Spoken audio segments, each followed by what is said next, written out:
leave me, you take me, you build me, you break me, you fill me and then deflate me. Sometimes you love me, sometimes you hate me.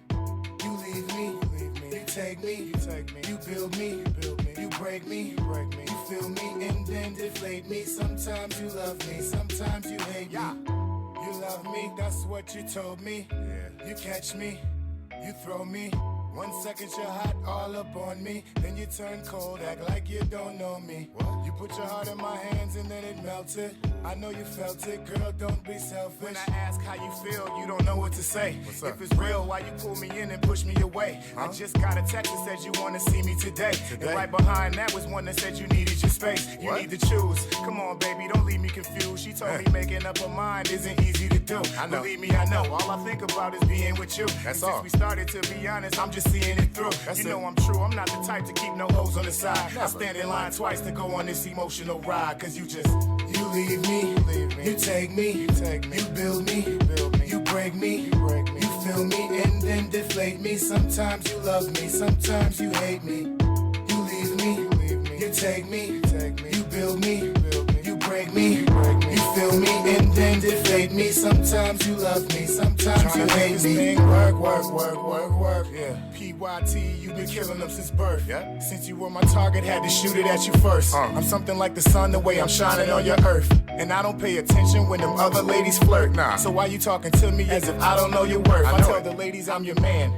Cause when you take me by the hand, I see my future. Big house, babies, and lots of land. I could sit here and tell you how I feel in 1,000 ways. I will accommodate if you would just cooperate. Your heart is broken, but my heart is open. Yeah, let's start the healing process, what I was hoping. And I'll be ready, babe, whenever you are. Just call, you know I'm never too far. So, listen, if it's a question of my heart, I've been making plans. You turn me on when you do that little Jamaican dance. You leave me, you take me, you build me, you break me, you fill me and then deflate me. Sometimes you love me, sometimes you hate me. You leave me, you take me, you build me, you break me, you fill me and then deflate me. Sometimes you love me, sometimes you hate me. You leave me, you take me, you build me, you break me, you fill me and then deflate me. Sometimes you love me, sometimes you hate me. You leave me, you take me, you build me, you break me, you fill me and then deflate me. Sometimes you love me, sometimes you hate me.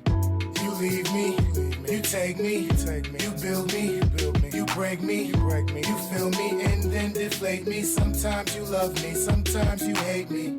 You leave me, you take me, you build me, you break me, you fill me and then deflate me. Sometimes you love me, sometimes you hate me.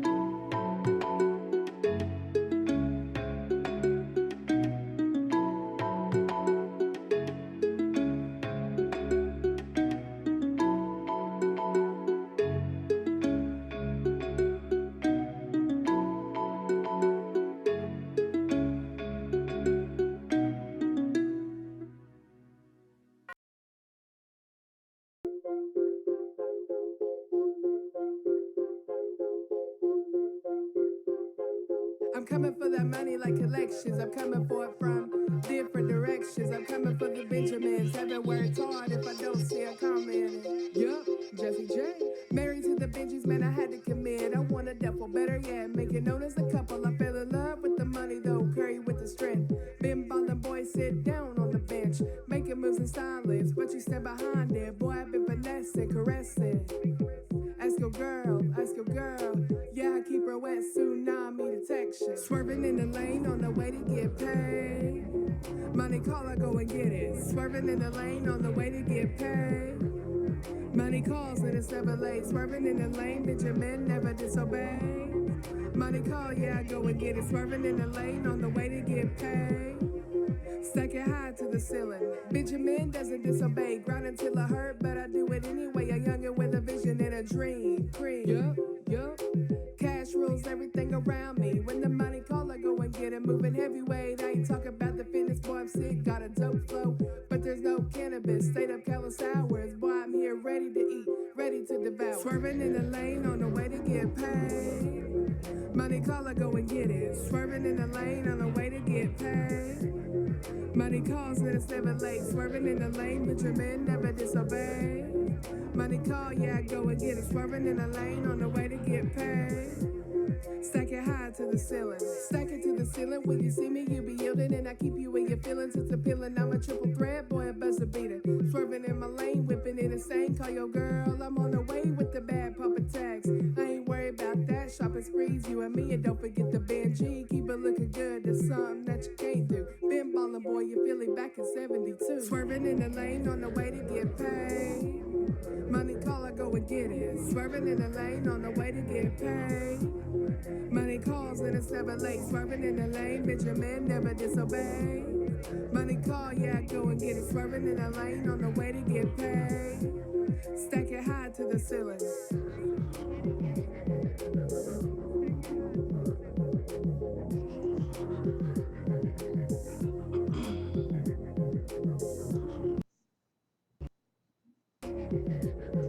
Yes, yes, ladies and gentlemen, you already know what time it is. 7 o'clock, so that means it's time for the Random Talking Indie Music Show right here on Station Head. Also coming to you live on Periscope, also YouTube stream live, and if Minx is also broadcasting, she will be on Caffeine TV. Also, her website minxradio.com. Speaking of which, it's your girl 759. In case you didn't know, alongside my co-host, my homie, you know what I'm saying, the beast from the east with the gap in the teeth, but it's okay. Okay. It's the chick with the platinum blonde wig. You know what I mean? Minx Contour, Minx Cooter, the Bronx Bully, Minx Merciless. She got so many names. Call her whatever you want. Just don't call her copycat. Do you dig? Or do you dig? I dig it. Man, listen, I was sitting there crunch time, 5 minutes before showtime, and my interface want to act up and do dumb shit. So I had to switch to my Lexicon Alpha. Tascam, you some shit. But I hope everybody is out there being very very cautious. Keep yourself hydrated. Keep yourself safe. Keeping plenty of sanitizer, whatever it is that you need to keep yourself, you know, well uncontaminated in these contaminated times. In case y'all didn't know, yesterday, Virginia governor has issued a stay-at-home order, which can result up to 1,000, no, $1,500 in a year in the clinkety clink. So, yeah, I ain't got time for neither of those. Fuck all that. Mm. Yeah, they wildin', they wildin'. Other than that, what's been going on in the land of Minx? Well, that's funny that I had a little issue before the show too. That's crazy. God. That's why I was running a little late, but Right. I feel I feel like Superwoman. You know, I had to piece it I I, together. Dun da da da. Hurry up. I think I have to let people know how difficult it is to be in my situation. You know, being a mom, Mm-hmm. podcaster, radio host, Right. blogger, curator, and again, I'm gonna say mom You wear so because many here I hats. oh, and barber today. I had to cut Gino's hair. I gave him a nice little fade. You done put that bowl on his head, didn't you? No, he's actually happy with it. He's like, "Wow, you did a great job." I'm like, "You lying? Don't lie to me." Yeah, Like, you know no. this shit. You know, No, I'm not kidding. too many men would trust their ladies with a set of clippers and some scissors. You feel what I'm saying? Because you know, they like to feel like brand new men when they come out of the I, barbershop. I did Don't mess them up now. I did a pretty good job. It's not that hard to do a fade, really. He has so many tools that you got to remember what does what. But I did a decent job. But that wasn't the snafu. Here's the snafu. So here I am. Usually, 5 o'clock in the evening. That's when I get ready for our date. So Mm-hmm. what I do is, I season my meat. You know what I mean? I get dinner ready, everything prepped. By roughly 5:30, 6 o'clock, I'm taking everything off the oven. Everything is perfect. Dinner was perfect. So today I made some potatoes, chopped up, sautéed, with some chicken. Some chicken legs, and Mm, everything sounds was so good. perfect. I was everything was prepped, and then here comes Gina. Uh, Mommy, I said, yes. I had a little bit of an accident. Oh, I said, what accident could you possibly? I looked at her. You would have thought she was the mud people. oh my I said, oh Lord. my God. She had a bit of an accident, just a I little said, accident.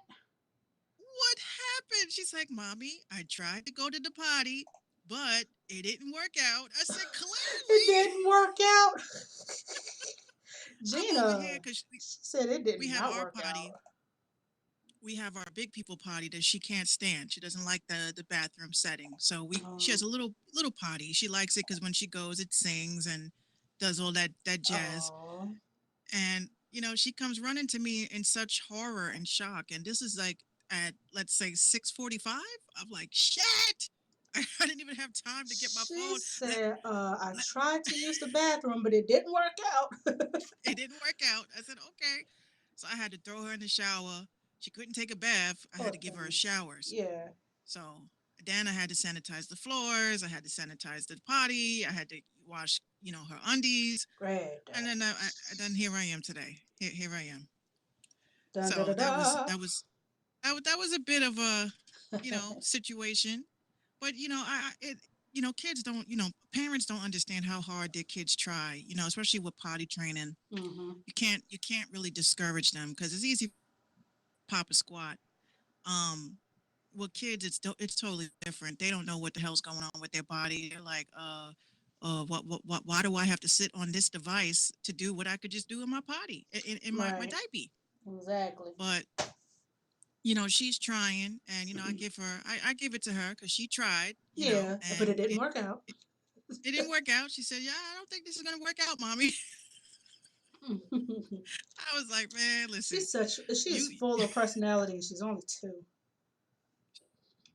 and she's oh my goodness, it kind of frightens me how intelligent she is. But hmm she, while we're eating dinner, she says, mommy, I tried my best. I said, you did, and she says, I'll think about trying again though. I said, okay, you think about that. Oh, So she says, all right, well, I ate my dinner, I had my bath, so go do your podcast. mm.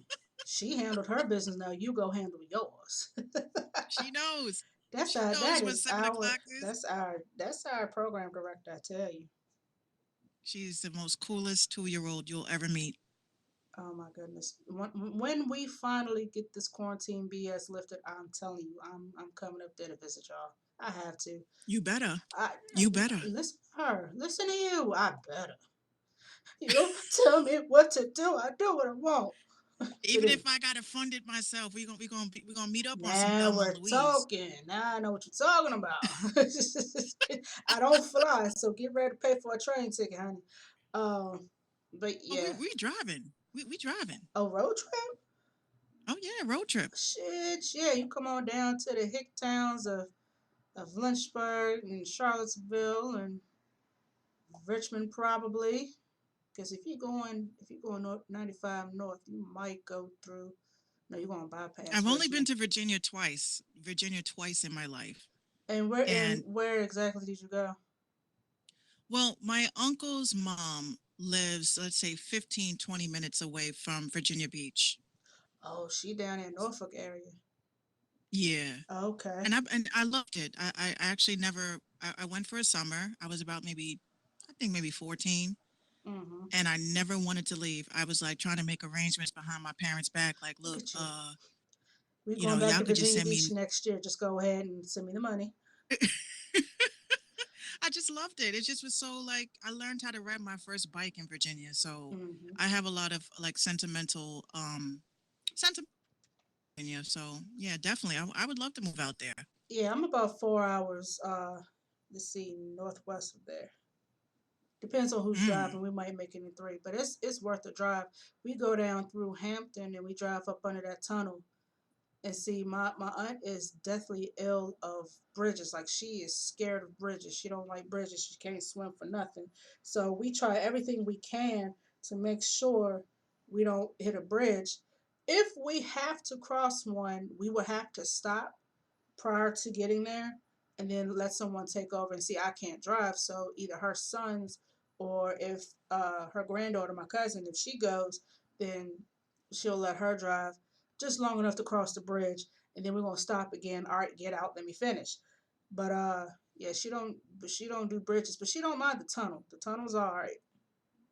Mm. Yeah, the tunnel's all right. If y'all have ever been to Hampton, Virginia, or Norfolk and you have to go through Hampton, that tunnel is lit. Oh, you talk about that big ass tunnel? Mm-hmm. Oh yeah, I Underwater, remember that. yeah. I remember. I felt like that tunnel was never gonna end, Mm-hmm. and I'm like, I said to my uncle, like, are we going underground or some shit? Underwater, yes you are, at least for a little bit. Yeah, you underwater for a good 25, 30 seconds. Yeah, If the traffic is constant. But yeah, if it's a gridlock, you sitting there and don't panic because then you really have to sit there and think, holy shit, I'm underwater. I don't know what could happen, but worst come to worst. You know what I'm saying? But yeah. Like your worst fear, yeah, like your worst. biggest fear, trapped in a tunnel underwater, can't swim. But yeah, no, I love it down in Virginia Beach. We tried to go. Last time my mom and I went, it was about 5, 6 years ago.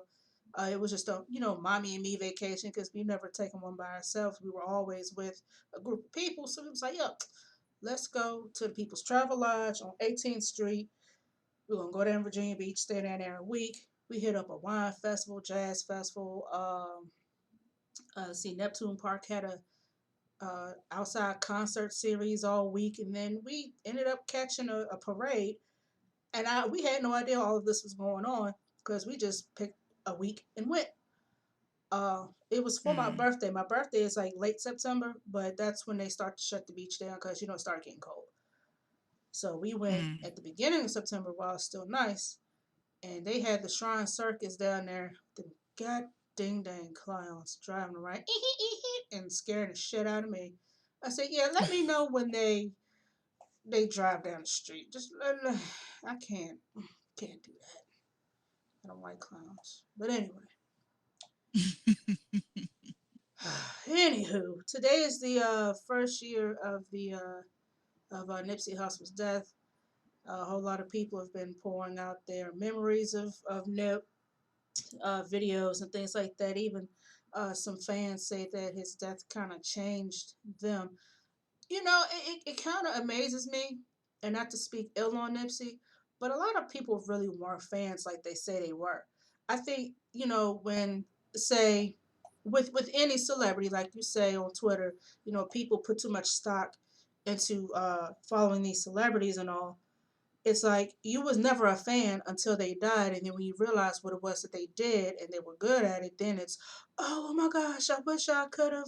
Oh well, I listen to all this music now, and what was you doing before? And then I hate when they say like, oh, you're late. Oh, I telling her real quick, like, bro, you late, like, no, but But I'm like, how could somebody be late to something if they wasn't invited? You see, this is I blame social media sometimes because I think a lot of us we really are not like we really don't know what's the word? Unless somebody like comes to me and says, "Yo, Minx, this is it. This is the one. This is the one." mm-hmm, Then I'm not gonna listen to it. Like I'm gonna be totally honest with you. I didn't know who. I only knew who Nipsey was because of the Dr. Sebi documentary. And I'm gonna be totally honest. Y'all could say I'm late, Minx, you ain't real hip hop, but again, I'm in New York, mm-hmm, so it's a totally like I don't keep my eye on the underground, like who's about to pop. You know what I'm saying? I don't right, I don't keep my ear to the ground on that. mm-hmm, So if somebody comes to me and I've said ever since that Nipsey Hustle situation, we could say the same thing with let's say Pop Smoke, right? yeah, Pop Smoke. I didn't know Even let's take it back. I mean, even Big L. Back in the '90s, you had so many young legends. Their lives getting cut short, and it was like, Big L was one of those ones that I've heard of, but I've never really heard of his music because to me he wasn't out there like your Nas's, or your J's or your Big Daddy Kane's or whoever else was out there, in the '90s still doing their thing. Big L was dope, but unfortunately, like Biggie, he only dropped Well, no, not like Biggie, because Biggie dropped what 2 albums before he got. But a lot of people didn't know. A lot of people didn't know who Biggie was either A lot of people, until he died. yeah. And then when you later find out how Biggie became who he was, because for those that don't know, when Bad Boy first started, Craig Mack was their star hitter. Craig Mack was the one with the bars. He was the one to blow up. And then when Diddy was going scout hunting and found Biggie, well, whoever brought him to Puffy, then he kind of pushed Craig to the side, and here comes Biggie Smalls. So, and then he kind of sort of pushed Yeah, Craig Mack. I wasn't really bumping Biggie, Pac, none of these people until like there was one time I was like, "Oh my god, this song is hot," and they were like, and I Mm-hmm. was young, so don't judge me, y'all. I Yeah. was young. I I was mean, like we all maybe were. 11. Yeah. So I'm playing the song. I was like, "Yo, this song is hot," and the song was all about the Benjamins. So Mm-hmm. when Biggie's part came on, you know, Bigpopp, I was like, "Yo, that is so cool, guys! Like, what's his name?" They were like, "Minx." You late. That dude is dead. Yeah, Like you. he been gone. Yeah, you mad late. I was like, oh, Whoops. really? So then I heard a song by Pac. My favorite song by Pac, you know, what you won't do for Mm-hmm. love. Like that shit. And I used then to knock that shit. and then you found out that who was that, John B did a feature with him. Are you still down? I like that one. He did two features with Pac. A lot of people don't know he has two features with him, but Are you still I down came is the across one that they still, Are You Still Down? Are You Still Down was Pac's song first. Mm-hmm. And that's the one with him and John B is actually the remix. A lot of Yeah. people don't know that wasn't the original record. Mm-hmm. And then he had another one called Are You Down Part Two. And when I came across, I was like, oh, okay. When I heard that song, I was like, okay, who is this fella? My sister's like, that's Tupac Shakur. I said, really? I said, wait, you know, I don't hear him on the radio. She said, because he's dead, Yeah, Minx. he's He's he's not. he ain't here no more, kids. He ain't here no more. But there's a lot of artists that, you know, looking at John B's catalog, there's a lot of artists that he worked with that are no longer with us. Mm-hmm. A lot of artists. That's crazy. Like since I think the '90s and like 2000s, you had like the most. I'm not gonna try to compare it, but like you had so much death, like loss after loss after loss after loss. Some known, some not really that known, well known. And then Hmm. when you finally hear about them, it's like, oh snap, they died. Like I was like that a few times myself. But Yeah. because of the way the media was, and back then it was that whole East Coast West Coast BS. Pac and Biggie were like the only two names that really stuck out and stood out. So whatever else was happening, you really wasn't paying too much of attention to it unless you're one of those that, is an octopus and just can really focus on eight things at once. Some of us can't. But yeah. But yeah, I have a feeling like even for my own stuff, I really feel like I don't want to be discovered when I'm dead. That's one of the things Mhm. that Mhm. I don't want. I don't want Mhm. people to recognize and realize that I was like one of the. And I don't mean to say this to make anybody feel any type of way, but I'm like one of the greatest motherfuckers that ever walked this planet. I don't care what anyone says. Okay, word So flex. it's a little bit, but I literally sat back the other night just thinking. I'm listening to my catalog. I'm listening to my beats. I'm reading my lyrics. I was like, yo, I'm fucking amazing. I'm talented. Mhm. I was like, I couldn't, but like, it's like it us feel kind of weird having that level of confidence because people will say, oh, you a cocky motherfucker. You a real cocky bitch. But I'm very modest and I Mhm. don't ever say it like, you know, towards people. I'm the best motherfucker that ever lived this planet. I'm not like that. But when I sat back and I thought about it when we got off yesterday, you know, talking about songwriting and production Mhm. and I was like, yo, Yo, I'm one of the fucking greatest unsigned artists, undiscovered artists on the planet. And if people don't ever discover me, at least I already established that because I know that when I'm not here no more, people will say, like, damn, like, Minx could have been. I mean, and there's a lot of talent like that. You know what I'm saying? That are very very talented. Unfortunately, they will never get picked up, get looked at, the right way, and that kind of sucks. And like Juice World and Triple X Tentacion, like I never really listened to them, but after they passed, everybody was like flooding their music. So I'm like, okay, well let me go see, what the what everybody's talking about. And I those, wouldn't be surprised if somebody faked their death just to see if anybody. and that's some dirty shit. That is some dirty shit. Somebody gonna try that mess. Tell me something. Michael Jackson's still alive. No, he dead, children. He would not. No, he dead, children. I would never believe that. I don't know about all that. I still don't feel like he has left the building. Well, Elvis certainly had.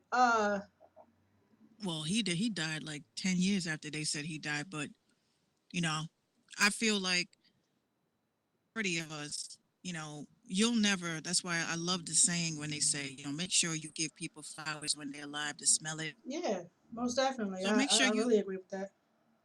make sure you stream people's music while they're alive to see their analytics. Yeah, that's what I was saying yesterday. You know what I'm saying? Support them. You know what I mean? Because you never know what might happen to them. Not saying anything bad would happen, but you just don't know what might happen, and you don't want to be that one. Be like, oh my gosh, I'm mad late to the party. You know what I mean?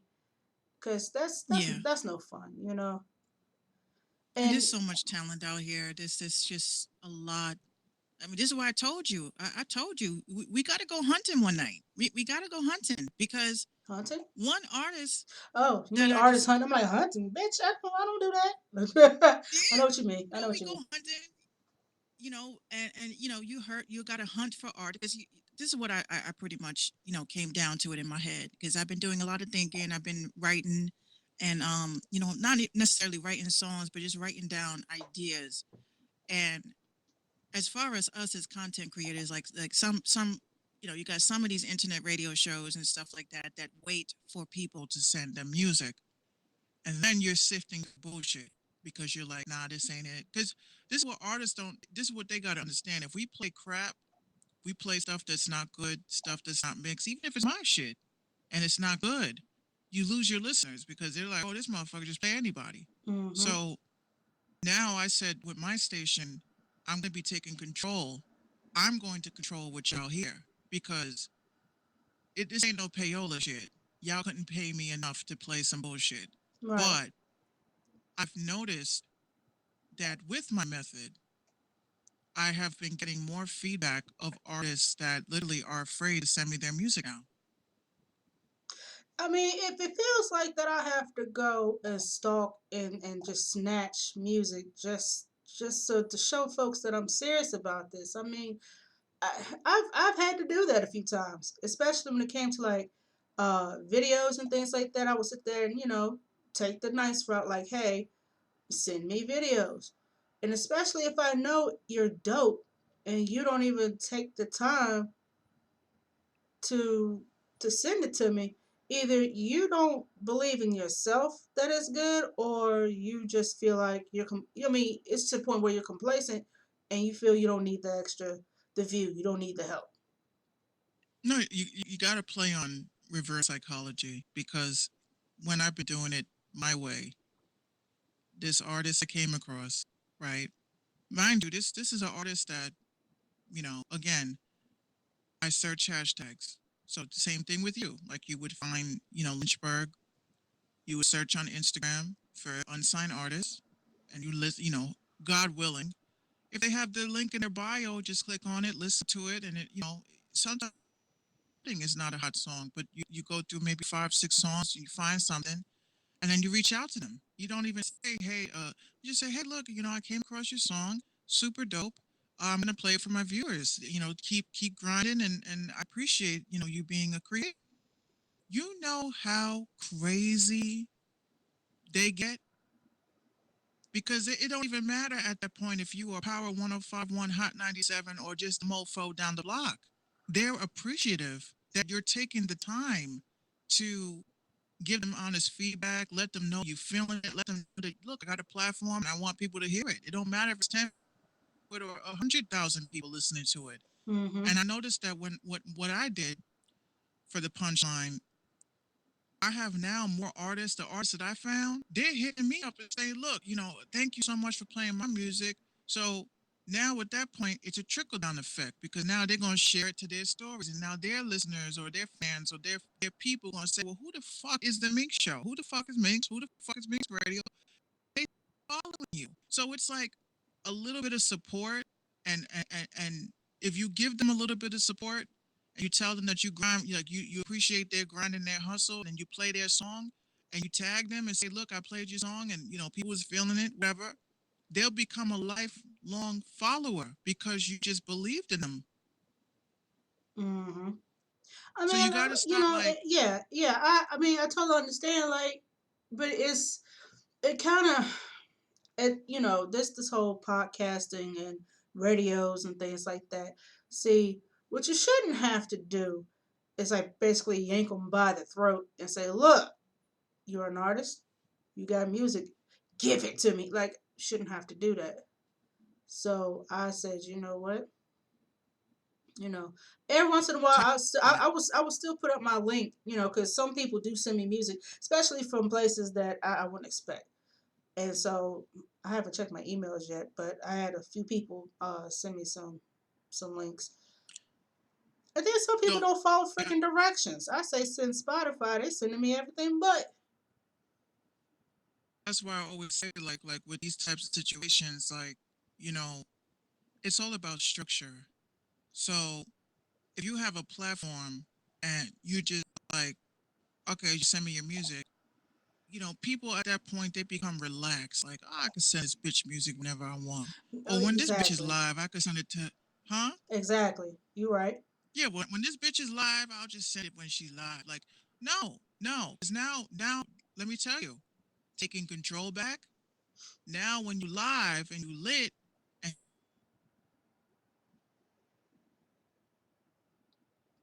You. those that Hello? are in your city, in your Oh, state, what the hell in your happened block. here? Hold on a second. Something just happened. It was like a big ass major glitch. Hold on a second. Oh Lord, Hold on. Hold on a second.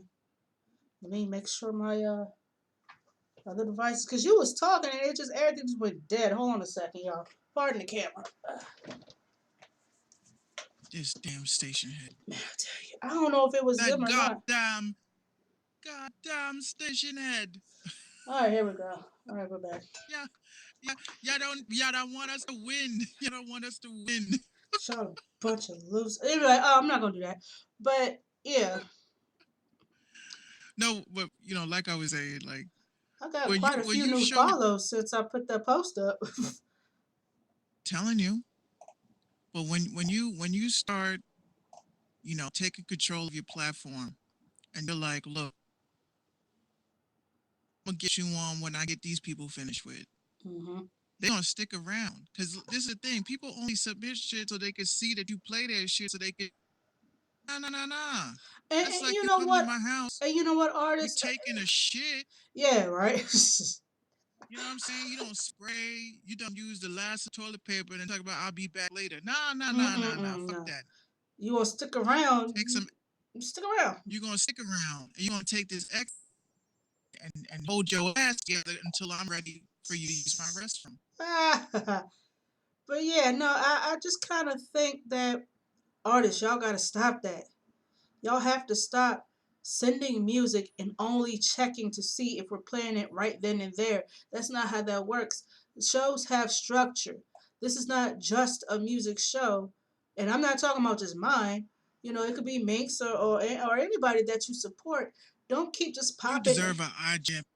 Y'all deserve an eye jammy for that, cause that ain't right. Yeah, don't just keep popping in to see if someone is playing your music. Stick around, listen to the show. You might enjoy what you hear, and if your song comes up, and when your song comes up, then you know what I'm saying. You can Post it, repost it.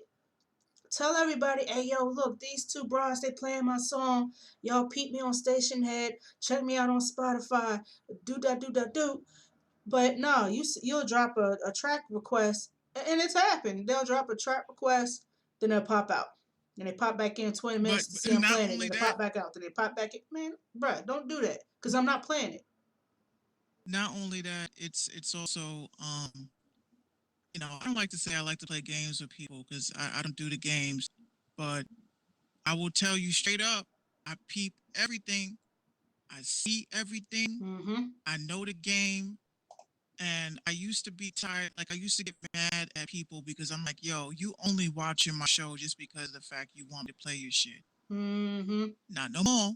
Not no Yeah, more. don't keep dropping songs and then you don't stick around for the show, but you just pop in every 2 seconds to see if I'm playing your shit. That further lets Because me the know you don't artists, care. the, the artists that I find, let me tell you, the artists that I come across, man, they rock with me. If I was to tell them, look, I'm about to drink some Kool-Aid and it got some arsenic in it, they'll be like, yo, Minx, I'm gonna drink that with you because you supported me. Okay, Yeah. maybe not What that extreme, but what I'm just what saying, flavor you got? Red or purple?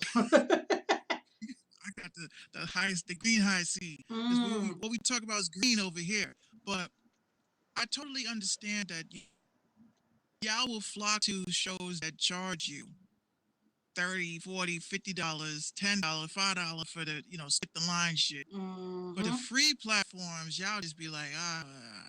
So Damn, I I had wish to I was treat on my Facebook right platform. now. I wish Oh, I. you not?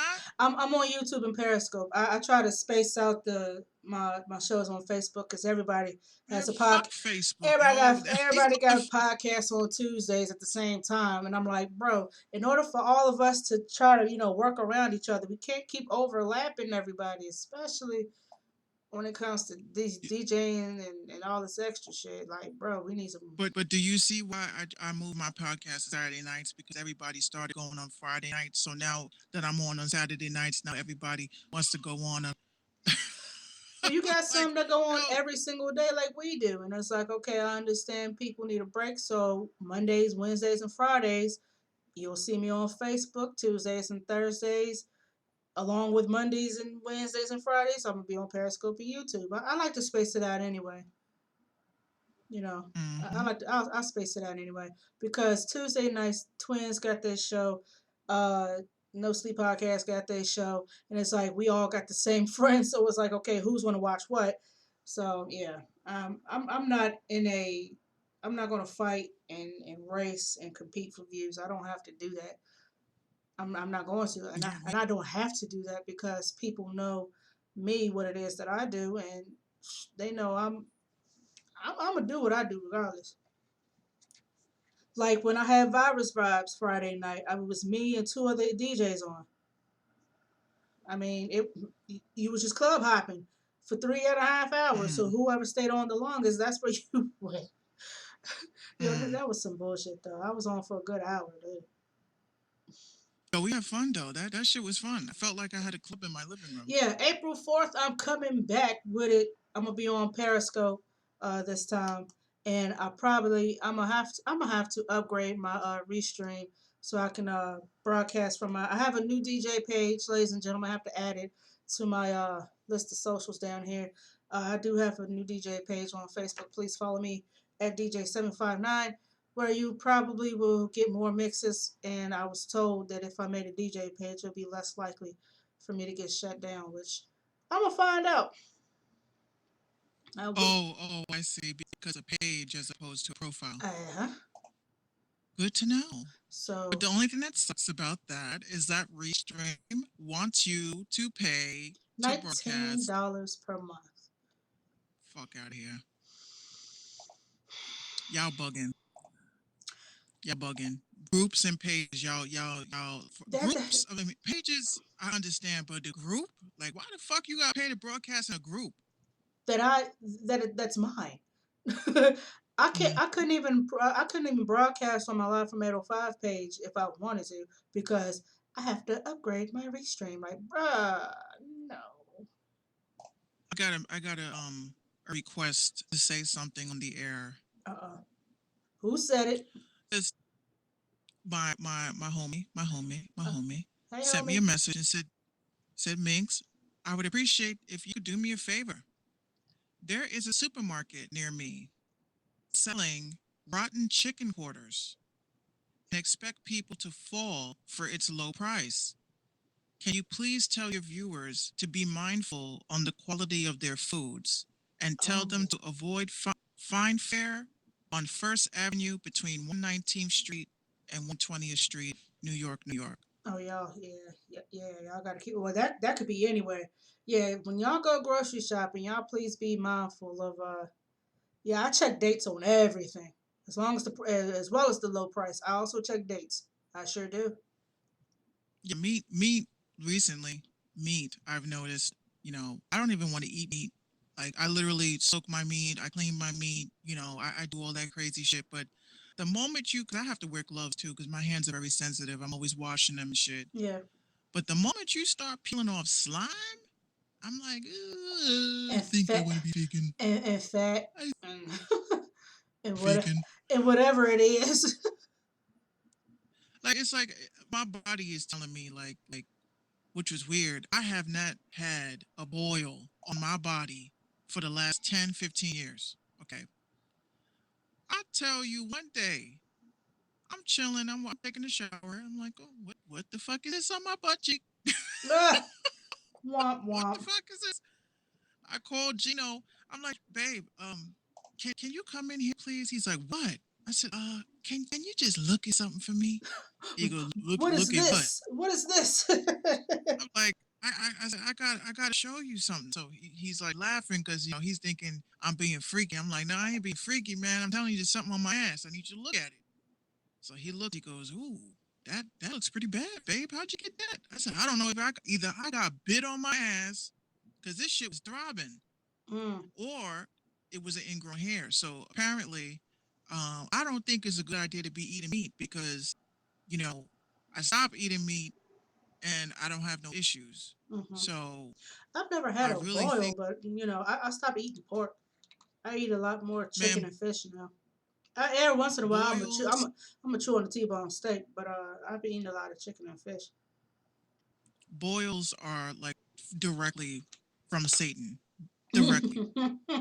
So I used to get boils under my arm, only one arm, and the doctors usually kept saying like, is your hygiene good? Because that's not a dumb question. Some people really don't know how to clean themselves that well. So I was like, well, since I was a kid, I've always been an excessive sweater. So maybe I had a follicle that was fucked up, whatever the case may be. I just had getting boils on one arm. hmm So I noticed that I get skin infractions and all these issues when I eat meat or meat that is heavily processed or food that's heavily processed. So I said to myself, I know I gotta stop eating meat. Not because I'm trying to be vegan. Even if I was a vegan, I would not tell y'all to change your diet because I'm here for me. I ain't here for you. So if that's one thing I can't stand about vegans, and I don't give a fuck of how y'all feel. The one thing I cannot stand about vegans is y'all always seem to think that impressing upon people about your healthy life choice, you have to shame and put people down. I'm like, look, if a motherfucker don't want to eat, if a motherfucker wants to eat meat, let them eat meat. Let them come to Yeah, their let me conclusion. let me chew on my T-bone steak. Just let me have Yeah, that. I don't need to know how the fucking animal died. I don't. We know the animal has to die before you eat meat, so that's not bothering You us. continue to make your little Um, cauliflower mac and cheese, even though there's no mac in the bitch, and there's no milk, there's no cheese either. But go right on ahead, eat your cauliflower mac and cheese. I'm gonna eat this good old mac and cheese that my mama made. It's got like 4 different types of cheese in it, and I'll deal with that later. but not only that, for vegans, I applaud you. I'm happy to make healthy life choices. But before you come to a meat eater bothering us about our lifestyle choices, you need to worry about that soy in your diet. Okay? Because too hmm much soy is not good. Is not You good. want to turn to a soybean? So I couldn't imagine myself. Like even when I was a smoker, right? People used to tell, "Oh, you're gonna die. You're gonna die from lung cancer. You're gonna get all these. You're gonna get pneumonia." I'm like, you could tell me every fucking thing you want in the world Mm-hmm. is when I choose. Right. So when I quit smoking, that was on my accord. There was no billboard. There was no ad. Stuff didn't phase me because I would be watching the commercials and smoking anyway. But I quit because I wanted to quit, because I said it's time to quit. I've been smoking since I was 16, Mm-hmm. and I wanted to have better breath control. And also, when you have surgeries, like myself, always in and out of the hospital with random surgeries, Mm-hmm. it takes longer to heal. So I did that for myself. I didn't need no ads or nothing like that. So Mm-hmm. you have to stop impressing upon people way too much. You could tell people that you mean well, but unless a motherfucker asks, you don't need to be putting in your two Nobody cents. cares. Nobody gives a shit. Mind your business. Number Yeah. one. Number one. Just mind your business. It's like me going to a vegan, like, oh yeah, you cut down trees that we need to breathe. Yeah. What You about eating that? all you eating all the food that animals need to eat. So if you eating all the shrubs and shit, what the fuck, a calf, a baby calf that you're trying to save, what the fuck are you doing to help them if you're eating their source of food? Mm-hmm. So come on, yeah, y'all need to be a little bit more. Oh, the times that we are in with COVID, I don't understand how anyone can eat meat. It's simple. You clean the meat, Mm-hmm. you put it in the pan, Mm-hmm. you saute that motherfucker. Mm-hmm. Put some onions, peppers, and good old mushrooms behind that bad boy. Yes, sir. Good That's eating. how we do it. But And come on and you now, serve it with a we need side to. of mashed potatoes and some carrots and peas, and that's dinner. Yep. The only difference with eating only vegan, it's just how you season it. So I don't I know could, why, but I decided to like not eat pork. I'm not Muslim or anything like that, and no disrespect to anybody who is a Muslim. I just as much as I love pork chops, like I love a good it don't fried taste the pork same. chop, but now it's like the smell of pork sausage frying just turns my stomach. The smell of pork like pork chops. The smell of pork chops frying just it turns my stomach until they're done, and by then it's like I don't even want this. But the older we get, our taste buds change. Hmm. That is So so that's that is another so thing. true. See, my mom, she eats her pork chops. She loves chicken. Like that's her thing. If there was nothing in the world but chicken wings, she would be okay. That and those spicy noodles, those little spicy ass noodles in a bowl, like that's her shit. But I don't know. Like I just Hmm. decided to cut my pork, and I don't notice any health difference. But it's like okay, I've cut a meat out of my normal, you know, it's not even, why would I even call it a diet? Because y'all can look at me and tell I ain't on nobody's diet. But, I just, certain smells, certain textures just turns me off the wrong way. And pork was just that thing, I no longer, I haven't Yeah, had I a good can't. pork chop in about 6, 7 months.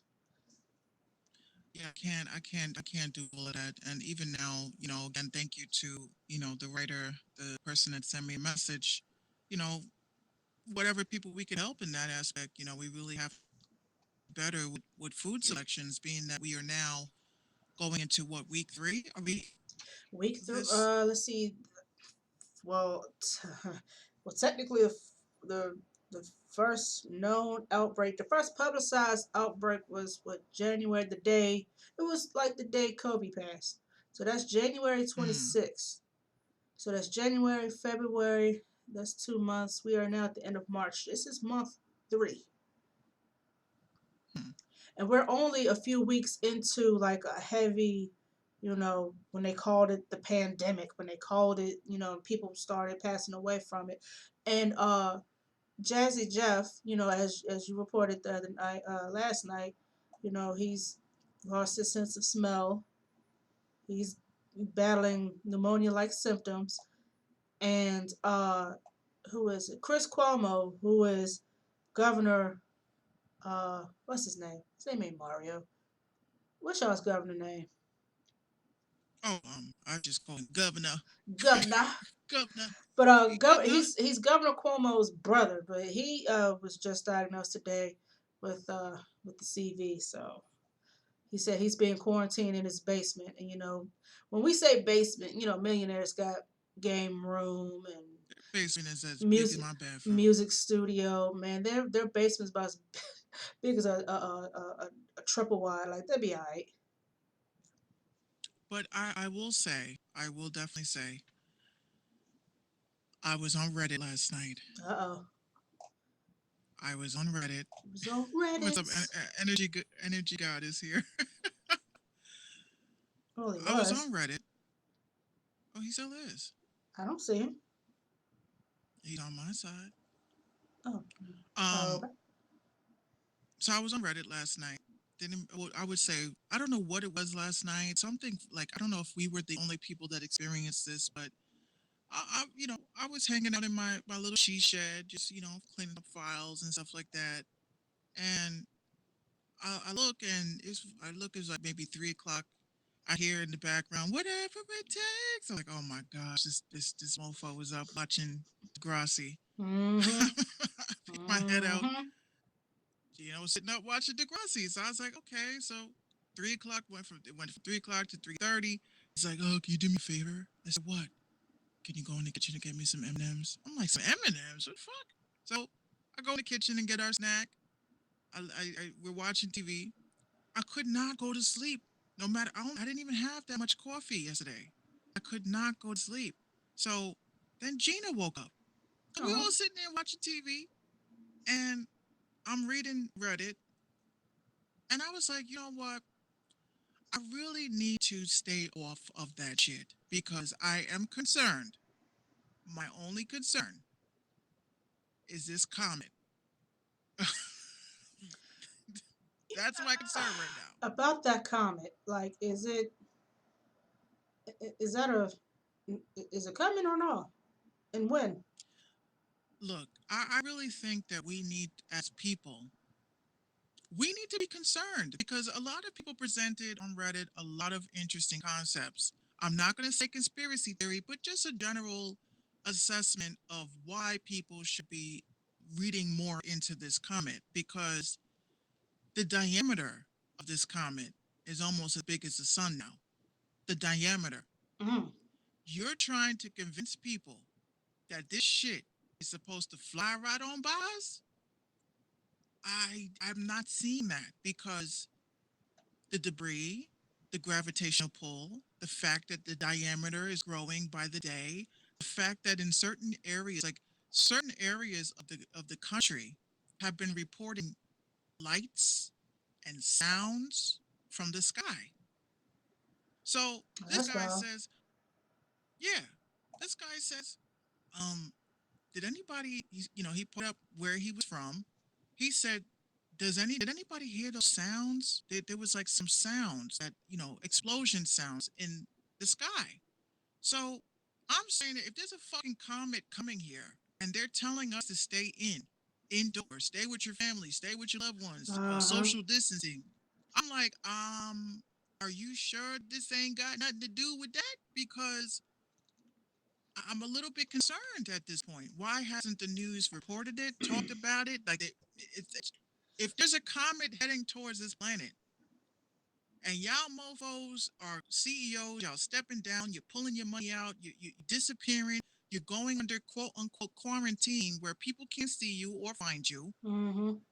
I don't think that they're telling us the truth. And that's not to sound like a conspiracy. These are news sources. You go into Google, right? Now, apparently, quote unquote, before Google was censored, you couldn't look up certain information on Google. Mm-hmm. All of that has been unreleased. So you could type in Aaliyah and then you show dead in plane crash because Illuminati did it. Like I'm like, what? What the fuck? Like I wasn't looking that. Right. Then it's then Why it would then it's and Google? then they'll show you like YouTube links and stuff. Yeah, why would Google or like all of a sudden start suggesting things? So it's either going to be a disclosure because I don't think UFOs, aliens, ETs, these mofo's, X Files that talked about for years, they ain't gonna let nothing happen to to this planet. I'll tell you that much. So it's either gonna be a huge ass disclosure, like, okay, guys, we're gonna be honest, ET's coming. The shit you saw in Independence Day is about to happen, or there's something catastrophic that is going to happen, and they don't want us to be panicked. So they have this situation going on because again, there has been some reports that some footage that has been leaked. They claim that this is what New York hospitals look like. That footage is from Italy. Wait a minute. So you mean to tell me that? Well, there's a video that's been. I don't know if you That's guys have from seen it. Italy. I know exactly what footage you're talking about. That was from ABC News. Yeah. That's Italy footage. Somebody put two and two together and said, wait a minute. Why are they using footage from Italy? Why are they Well, saying that what? these But hospitals? so what gave it away that it was Italy? Like, what gave it away? Cause I Because the saw it, but footage, I wasn't really like looking at detail. because the thing is that the news, every news source has stock footage, Mhm. right? Just like if you wanted to create like a what was it, a radio drop? They have stock audio for that where you can do your own little thing without having to pay for it. Mhm. Um, but why news outlets using stock footage? Why aren't they showing us the real deal? Why are why is social media like in your face? This is what's happening, as opposed to what the news is reporting. And again, I think it all equates to panic. You see how people panicked over toilet paper. We are not mentally strong enough to handle some shit like there's a meteor coming its way and it may hit us. It may graze it may graze us. But regardless if a meteor grazes us, I, I'm like, y'all motherfuckers never saw Armageddon? Y'all never saw the freaking gravitational pull can fuck with the ocean. It could all the fucking water that is melted, all the ice that is melted. You mean to tell me this shit's gonna breeze by and the water's gonna be like chilling? No. There's something big, catastrophic going on. And the only thing you will find in the news is this coronavirus shit. Y'all have to research the shit they're not talking about. And they're saying that this thing's supposed to be flying by in the month of April, which is tomorrow, April 1st. Mhm.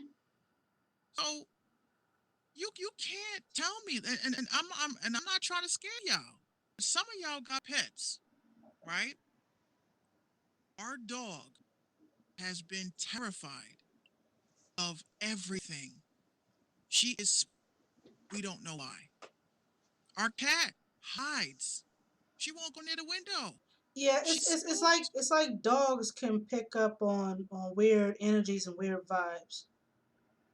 No, our dog, she's usually afraid of everything. Yeah, she's been afraid of everything since she was baby. But Oh. even more now, she's barking in the middle of the night, barking, like hysterically barking. And we got to jump up, like, what the fuck is wrong with you, bro? Like, what's the problem? Like, relax. But she's spooked. And I don't know why she's spooked. But dogs are barking at each other from different houses. Like, hey, we need to get the fuck up out of here. Yeah, yo, y'all, These y'all, fucking y'all, humans is losing it. y'all need to tell y'all owner, man, some shit about to go down. I don't know. They ain't trying to move nowhere. You can ask. I would say ask anybody with pets. They will tell you their animals acting strange lately. Our dog is afraid of everything. And she all she does is bark. She hides under the bed. And I'm like, what is she afraid of? We've been in the hood for how long now? What are you afraid of? It ain't no firecrackers. but I think they're hearing that noise that's in space right now. There's something going on, Hmm. and there are certain places. What's up, Jingle Love? Jingle There's love. certain there's certain places. I don't see. I Um, still don't see Energy God on here. yeah, he's there. He's probably logged out. Like, he's probably in, Okay. Yeah, because um, I don't. but that's what I'm saying is that, something planetary, something solar is going on in space, and we need to pay attention. Jingles. Yo, like, J- for real. Where's my j- crab legs? I saw that shit earlier. Yo, Jingle Love. That was what the doctor ordered. Let me tell you. No, the other day I had went grocery shopping, ladies and gentlemen, for those who are watching, and I pretty much I went to the Kroger in my neighborhood, and I said, since everybody's kind of sort of slowing down on the damn shopping, and it really wasn't a whole lot of people in Kroger, let me stop by the little butcher stand and see what they got going on. So I saw Mm-hmm. some crayfish, and I saw some crab legs. I said, hmm. So the guy came out. He said, "Hey, how may I help you?" I was like, "Yeah, can I get 2 pounds of those crab legs? Let me get a pound of crayfish. I already had some shrimp, but we didn't make those because we're gonna save that for something else." And so, Mm. steamed them up. Went on, made the hot butter with the Old Bay in the butter. Old Bay all over this. It was already steamed, but they were in the little froze. It was in ice, so just had to loosen them up, steam them up a little bit. And so my mom and I, we just had a nice little lunchy lunch. It was for her birthday. Her birthday's in January, but because everybody in Lynchburg wanted to eat up all the crab leg and scrimps and stuff and all the potatoes and corn. I don't eat corn, but I couldn't find any or they were way overpriced. 7:30. Hmm. No, I'm live on Instagram. Oh, 7:30 says containment radio. Let's go. containment. Yeah. I mean, hey, we're here. Uh, so I stopped at the little thing and asked for the guy. To give me 2 pounds of the legs and a pound of crayfish, and we just fucked them up. I had a little half a tray of sushi left over, so I went on and finished that, and had a nice glass of pink Moscato, and life was good. Ooh, Yeah.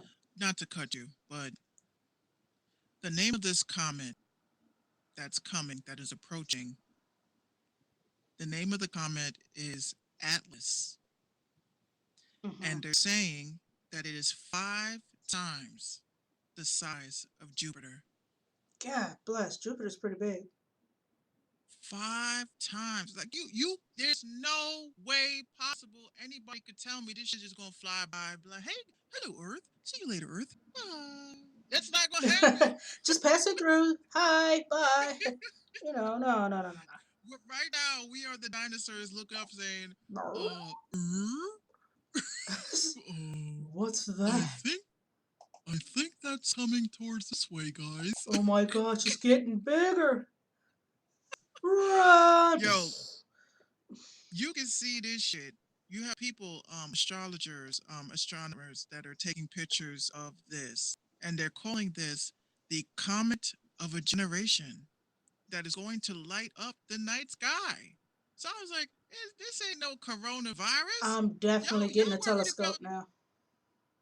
you gotta be. This thing is huge, huge. Matter of fact, That's I why just I got paid understand. today. I'm definitely buying me a telescope. I'm gonna start star watching. We have to be watching the sky, because why don't they want us outside? They don't want us outside. It has nothing to do with the coronavirus. It's something deeper than that. Something very deep. But you're going to start finding people now. It has nothing to do with this virus. Okay, you have doctors that are actually coming out saying that, there's a concoction that they came up with to cure this virus. And, it has to do with the lupus medication, that now people who actually have lupus are freaking out because now You want to take up all of people are this going to, supply and yeah, yeah, yeah. yeah. My cousin has lupus. I have a couple of friends that have lupus, and they are worried. They're like, yo, I have a former coworker who was just recently, like days ago, diagnosed with lupus, and hmm, she's pretty worried about the whole coronavirus thing. And I said, well, that might be the least of your worries, sis. But all right. Well, right now, everybody need. I'll tell you right now, y'all need to be clipping up. You need to be protecting your home right now because this is past the second week, going into week three. Mofos ain't had no paycheck. Mofos is sitting there plotting. Okay, you need to be tuning in. People are breaking into cars stealing toilet paper. That's how low this has gotten. I'll tell you one thing. I played enough Resident Evil. Okay, I think I know that I'm gonna have to do whatever it is I need to do to protect my family. Because when you see people outside just casing shit, which Mm-hmm. I've seen, they're going by houses and they're taking pictures and they're casing shit. I'm like, take me to your leader, Mm-hmm.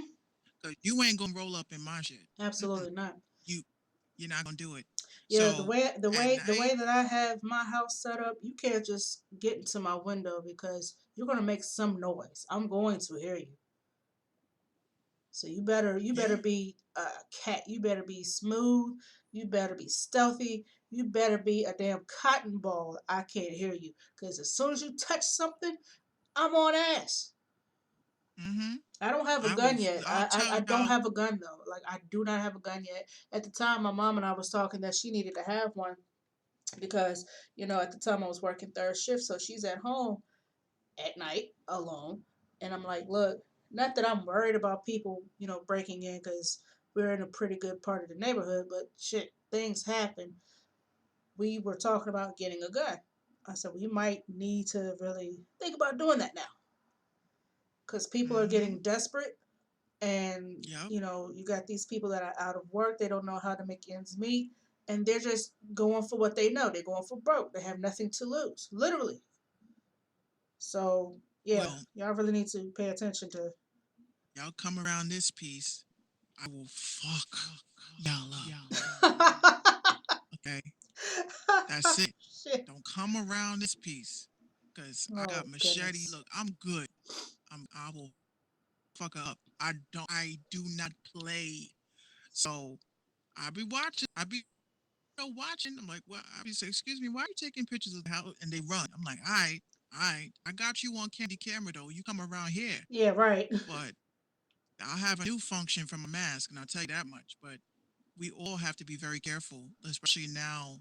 People are Especially desperate. now. People Hmm. don't be taking no fucking selfies. Look, we stocked up. We good. You're gonna be the first dumbass that's robbed. Because little do y'all know, your location is on.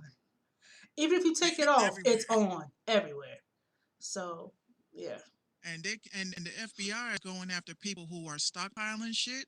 So Hmm. don't do it because they just confiscated I think hundreds of masks that people, you got doctors and nurses saying they wearing the same fucking mask and you sitting there marking up one mask to be $150 like I have a friend who works for the local EMS, and she said that our healthcare facility, Centra, tells them that their masks would not be, they don't really, they're not efficient. Therefore, they're not allowed to wear them. I said, okay, well, apart from COVID 19, you got people who actually have airborne diseases that you can breathe in. What about that? What about dust? What about mold? I mean, just what about? You know what I'm saying? Uh, he, she said they weren't allowed to wear them. I said, yo, that's some bullshit. mm. But But good news about those masks and ventilators. Elon Musk is in the Tesla company is providing free respirators, masks, ventilators to some hospitals, which is good.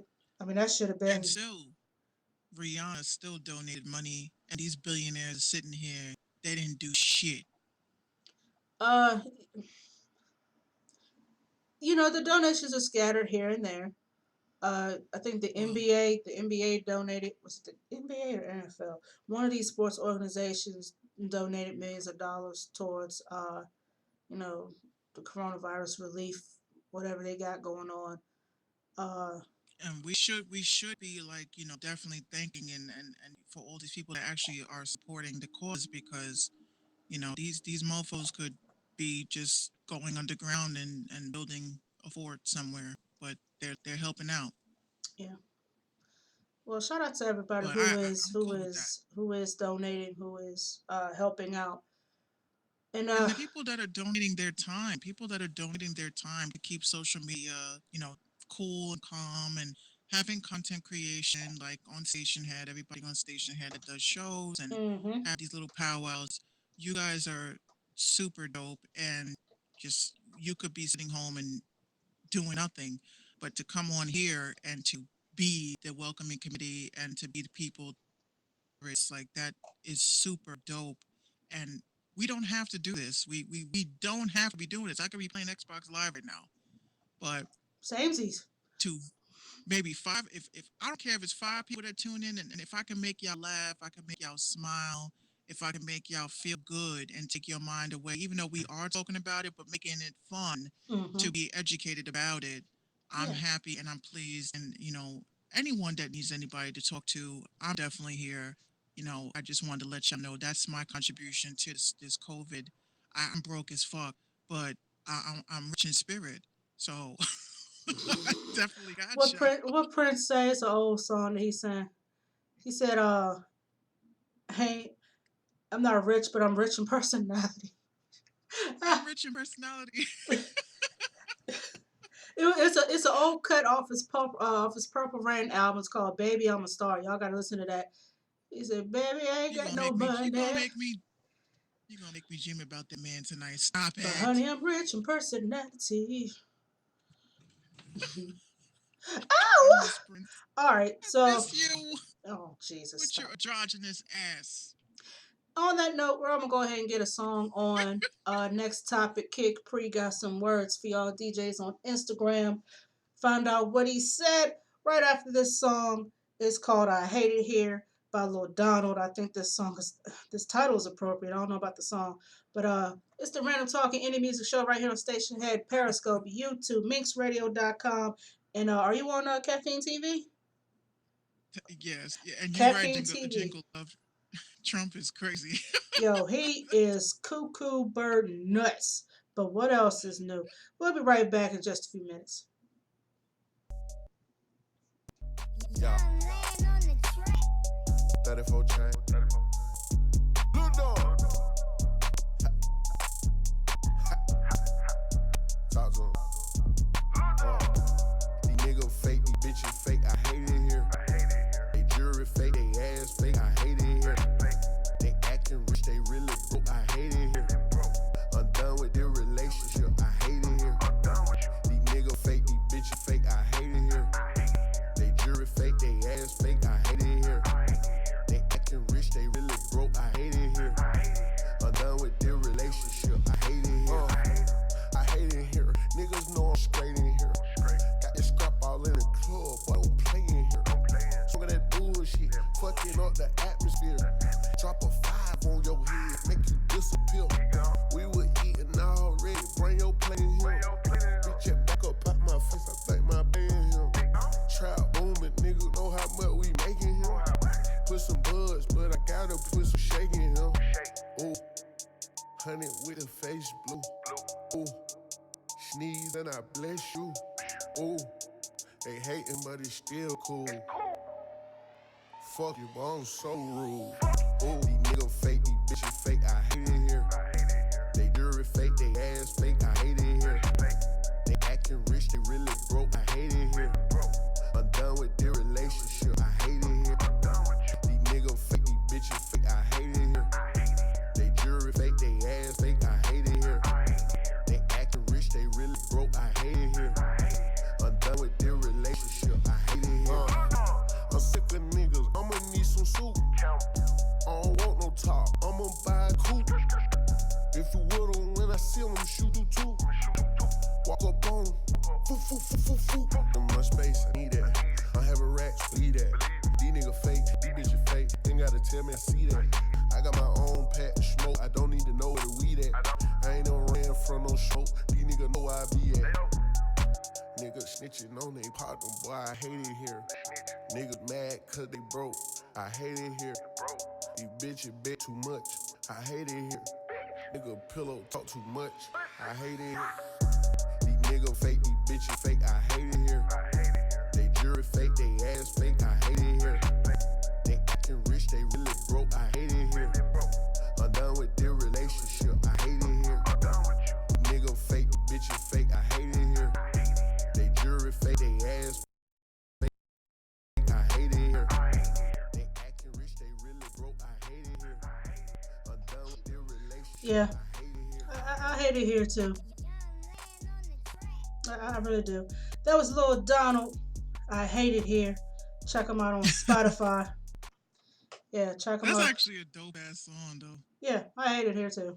Can't go outside, might get locked up. I hate it here. I hate it here. Can't go outside, get exercise. I hate it here. No, I'm kidding. Uh, Yeah, I want to do a remix to that shit.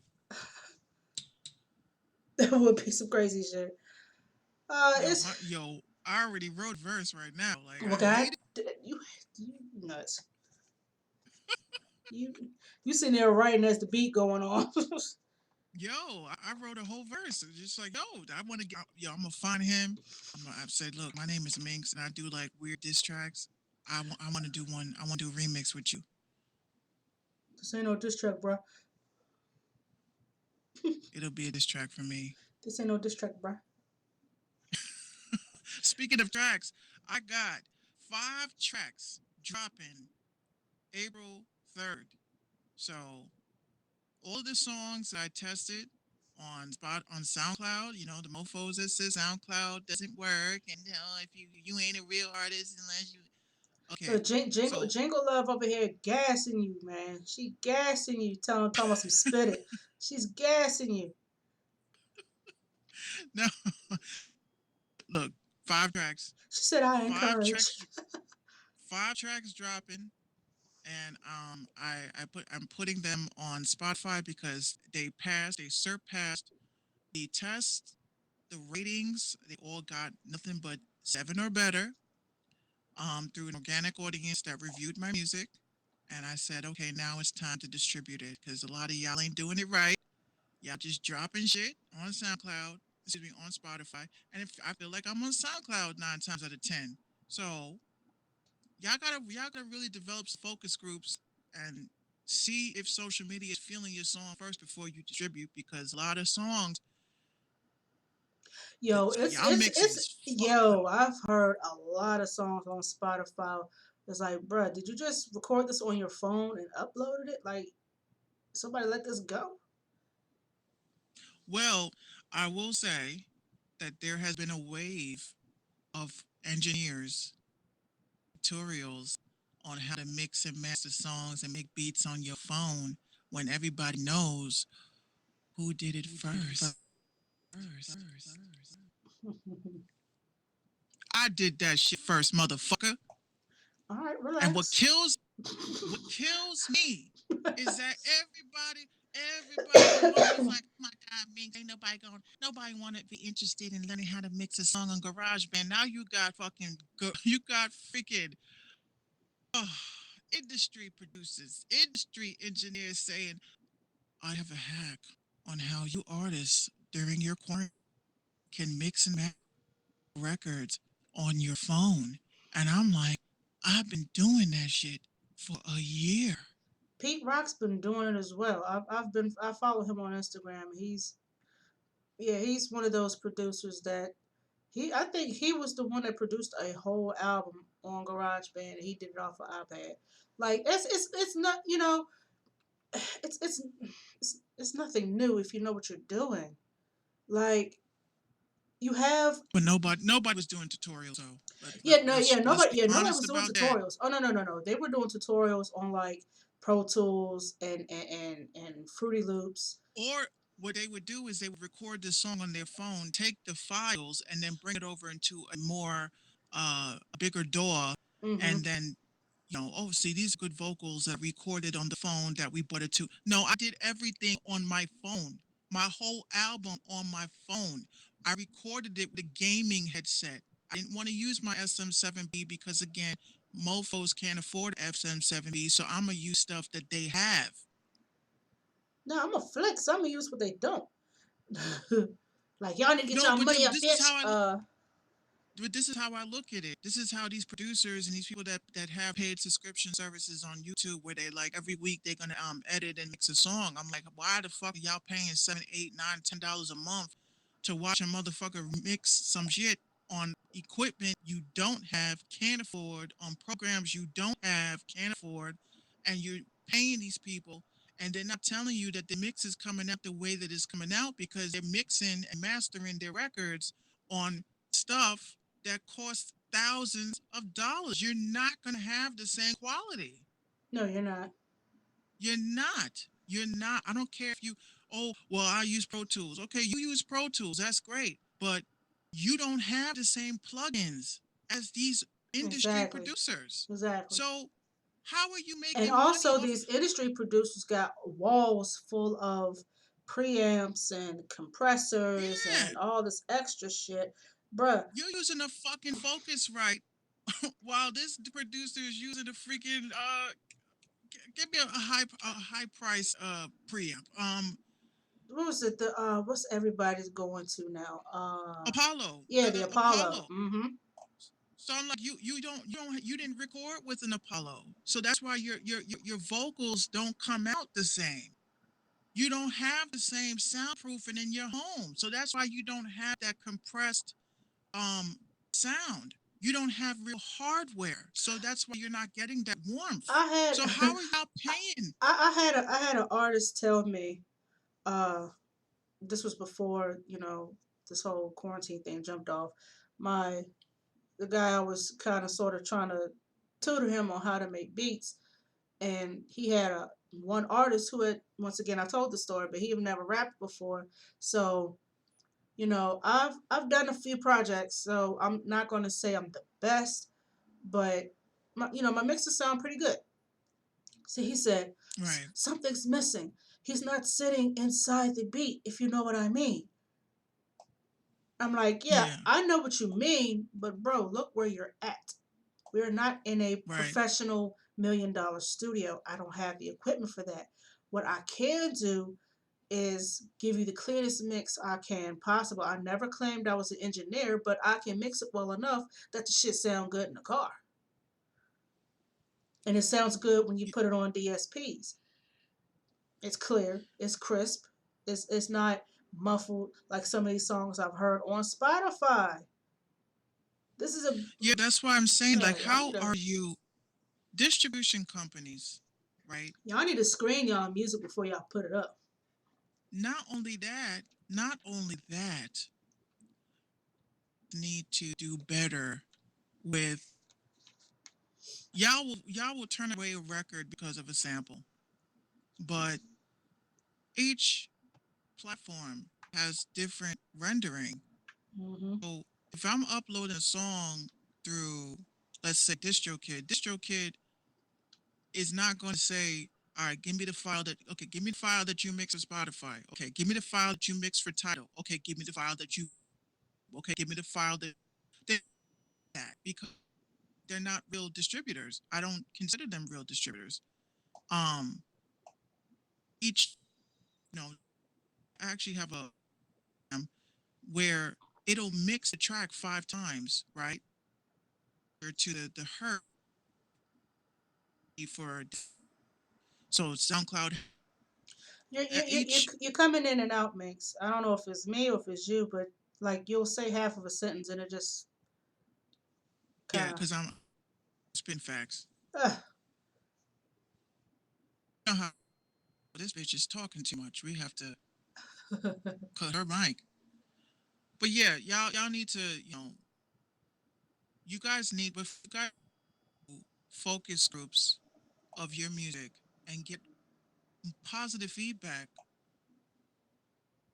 mastering the record because they really think that putting their record through Lander means it's mastered. that's not always the case. It might sound 10 times Shit. better than what it did that you had it, but it's not. That's not what I would call professional quality. You might as well just use sound goodizer. Sound Goodizer, just 5 plugins, Sound Goodize everything. You know what? When I first started making beats, I learned the hard way. I first started making beats in 2008. Well, like uh, publicly 2008. I've been making beats forever.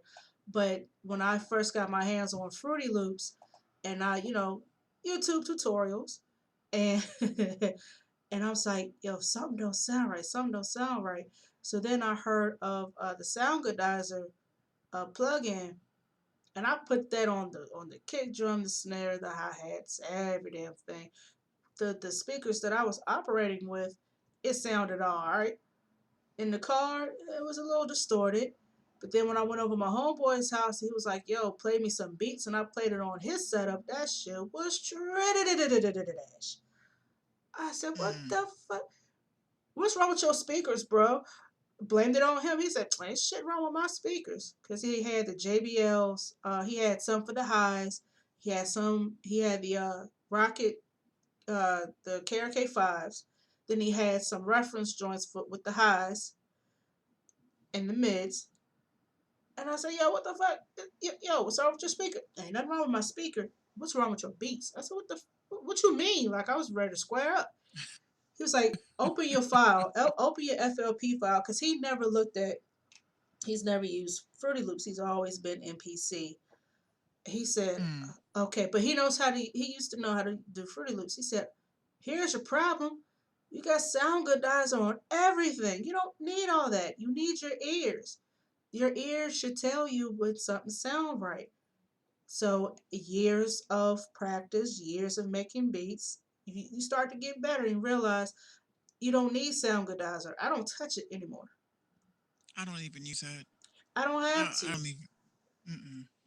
No. Y'all need to stop putting plugins on the fucking so y'all be putting plugins on the wrong channel. Like Yeah.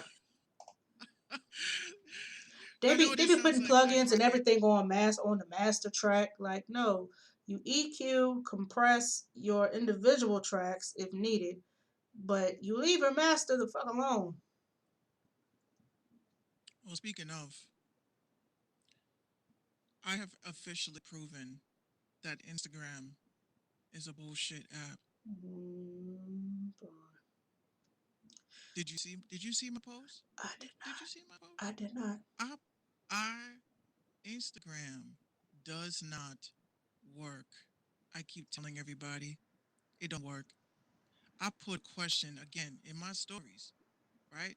I want everybody when you guys get off, go into your Instagram stories and a question. Just put any question. Like I put what was the best album, whatever.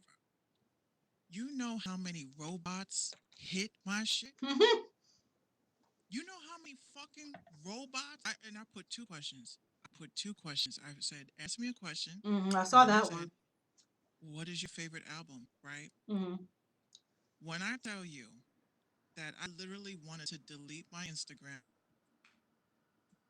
just annihilate the shit. Because if I'm like, if, yeah, okay, people have to stop accusing people, first of all, of buying followers, right? I know when people buy followers because I have social media tools to measure that. So a person, there's a celebrity like say Kim Kardashian, she will lose 1,000, and then automatically 1,000 followers are replaced within that same day. So you have a service that's doing that. You have a marketing service, right? Not shading, just saying. Now I put up a question. I said, "Are you?" I said, "What was it?" The question says, "Best album of all time." These are the responses to this question. Are you a music artist? Next question. Next answer. Check out my page when you get time. Next answer. Hey there, Minx Show. Next question. Next answer. Hey there, Minx Show. Next person. Started my break Wow. out. Next. What's good with you, show? Next answer. The Minx Show. Please check out my new music. The next answer. Hey, not an answer. I fuck with you. Follow me. Let's make some moves. Twice. He says that. He sends that. Same exact writing, spelling, emojis. And then it's, hey, do you need cartoons? Do you need Yeah, Graphics? Do you need beats? yeah. Do you need like The next answer. Do you, and this is how I know they're bots because I'm gonna change my name, right, from the Mink Show. You know how you can put your name. I'm gonna put it "Go fuck yourself," right? So it's gonna say "Go fuck yourself." oh my gosh. I'm telling you to say. Oh no. So it writes in response to this. Mind you, remember, guys, the question is best album of all time. Started my Hmm. new brand list. The answers go on. Your that's my favorite. What do you think about my beats? Let's work. Hi. Hi, The Mink Show. Hi, The Mink Show. I love your show. I love your page. Let's network, The Mink Show. These are replies. But let you 10 people engaging with your page, you get shadow. You get banned for the day. What the fuck is Instagram doing about this issue? Nothing. They letting everything rock out. Yo, and speaking of Instagram, it was said that Boosie Badass was on Instagram and he was live with some stripper bitch and she was clapping her ass on Instagram and they blocked this channel for like 24 48 hours. So he goes on Twitter griping and crying over the fact that they blocked his Instagram page. Bruh, it completely says we will block and we will ban you from this app if you are, you know, showing nudity. This girl had all cheeks on the screen, jumping up and down, making them clap, and he's sitting there on the other end of the screen, telling them, turn around, do like this, do like that." What, Well, what, Boozy, what you think is gonna Boozy, happen? Boozy, if you're listening, my name is Minx Couture. Why the fuck don't you have a paid subscription service yet? Like, what the fuck are you doing? Watching bitches clap their cheeks. Like I just sat there and told you Ain't what we nothing see new. to it. Boozy, Boozy. All you gotta do is create a Patreon. Charge motherfuckers $5 a month. You could have all the cheeks clapping and clapping and clapping that you want. Why are y'all doing this shit for free? Y'all be rapping about y'all get money, but I don't see nobody getting internet money. I don't see nobody getting that crypto bag. And that's why I wrote the song and made the song Crypto Bag because I'm about to shit on all of you rappers because I'm going to show y'all how to get this internet money. Y'all don't know how to get internet money. Y'all don't know how to get the fucking people to subscribe to your shit. shout So out, every rapper out here, shout out to the real internet money group though. No, shout out to them though. yo, shout out to them, but hello. I mean, y'all motherfuckers can't even sell merch. I'm sorry. There's nobody that's gonna be able to come up to me talking about, oh, you act like you a boss. I am a boss because I don't do nothing on the internet for free. Y'all are going on Facebook. Y'all are going on Instagram when there's apps that are designed for you to get tips and make your money. What the hell are y'all doing? And you just segued right into the topic that I wanted to talk about. As Since always, as always, that's just how we do. Uh, LU, LU. and here I come with the boom rim rocker. So Kid Capri, legendary Kid Capri, one of my favorite DJs of all time. He got on his IG live and he says, shout out to all the DJs out there doing y'all thing. But look here, man, in this time, in this pandemic, and people are in need, and this, that, and the third, DJ, stop putting your cash app, stop putting your cash app information on the screens. It looks like you're begging for tips.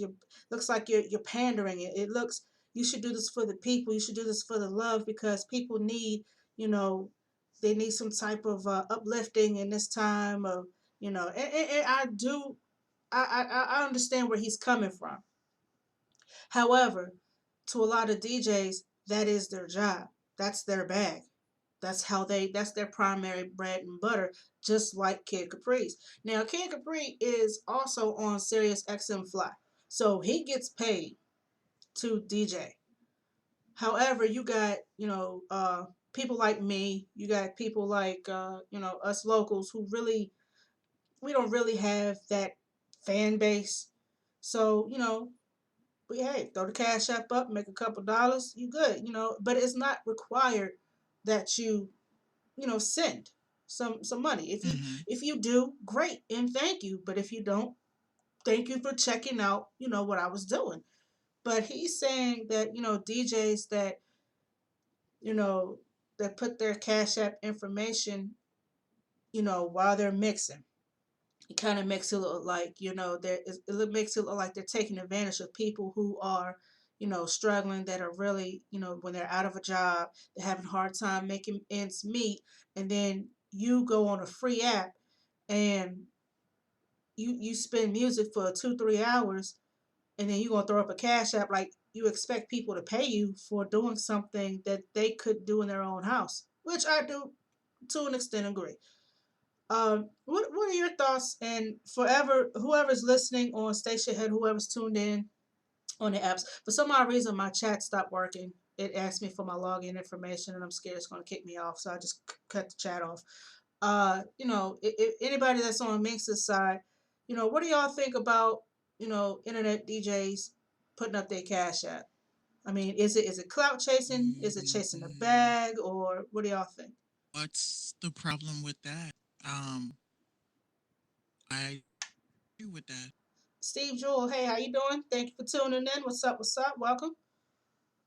I mean, I mean, come on, man. Every motherfucker's got the cash up in their bio. I mean, are you serious? Like, Yeah, I that and mean, that's what he was speaking on, the fact that everybody has their cash app information in their bio. Like they just expect people to throw money at them, but especially these DJs who, when they say when you DJ, you're supposed to do it for the love of the crowd. You're supposed to do it for the love of music, okay. which all that is true. But he's also he's an older DJ, so that's how he came up.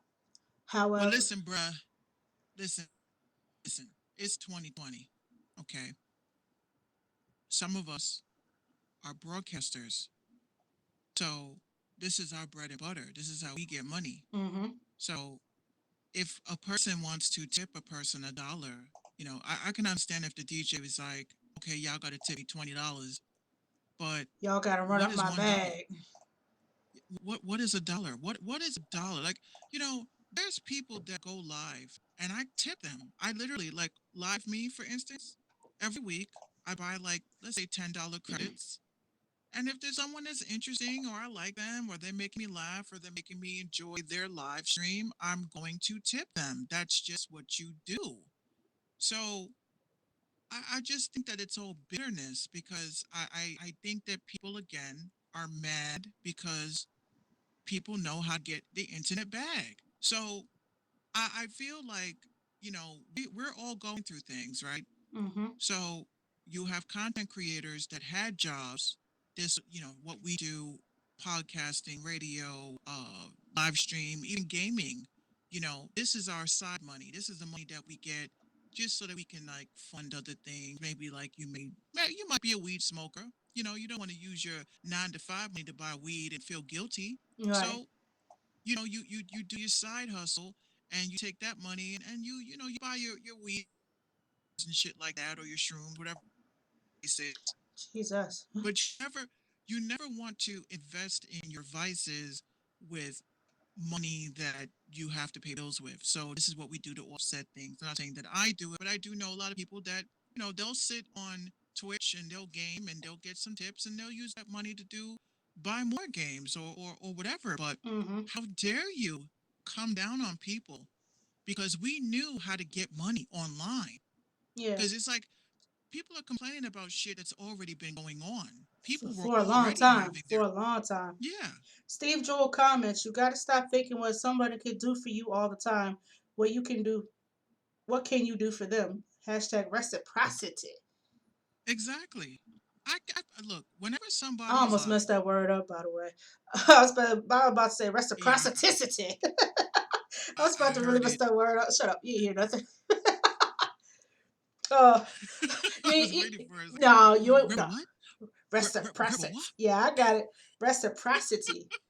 I was about to add some tissiticities to the end of that. DJ I was about to Scratch. say. I uh, was about to say. What? DJ Scratch on Instagram commented, and he's a verified DJ.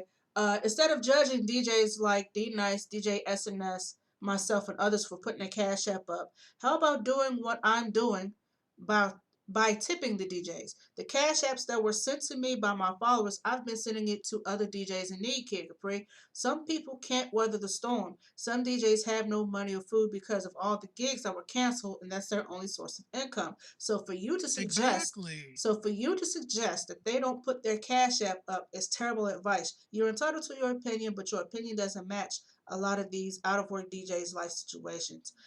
DJ Stark says, no need to explain to these people, bro. It's a thin line between understanding and stupidity and having morals. These days, most people have no morals, so they don't overstand your point, but I'm with you 100%. Uh, You mad because you not getting that crypto bag. Period. DJ John Quick says, I hear you, my brother, but quote unquote charging someone is totally different from posting tip jar info. Tips are very much voluntary, in my humble opinion. Of course. I'm sorry, but that mofo sounds like a hater. Hater. You're a fucking hater. I'm sorry. You a hater. You a hater. I mean, when I do my live shows, and trust me, this was my only second. This was my second show that I've done. The first one was on Periscope. The second one I did do on Facebook. I get on there not really expecting cash up. I'll throw it up there. It's also on my my socials down here on my screen that you guys might see. But you know I don't. There's nothing to say. Hey, pay me. I'm doing you a service. You know what I'm saying? Pay me because I'm on here giving you my time. No, I mean, however, if you think I'm doing a good job, or say if I played a song that you like, you like, oh my gosh, it's my shit, and then you send me a couple of $2. Thank you. Appreciate it. You know what I'm saying? That's going straight to that's staying in my Cash App. I'm keeping that in there, letting it build. Because who knows? I might buy a piece of equipment that I really need. I might get a DJ upgrade, from my controller that I have to a higher set. You don't know what I'm doing with that money. I could be giving it back or If forwarding it you to other if you people. rock, if you rock, like this is what I always tell people too. This is why I Steve Jules says, I want sound effects. Yes, this is the home of sound effects. This is the home of sound effects. We do that here. if I do a show, podcast, whatever, Hmm. this is why I be telling people, y'all need to have merch. Y'all have to have merch. I'm about to hit y'all with some jewels. Y'all need to have merch because it don't have to be a shirt. It don't have to be pants. It don't have to be a It hoodie. could It be don't a have to be a sticker or hat. an ink pen. To have somebody look. If somebody support, this is what's scaring people. Now you have to prove that people support you.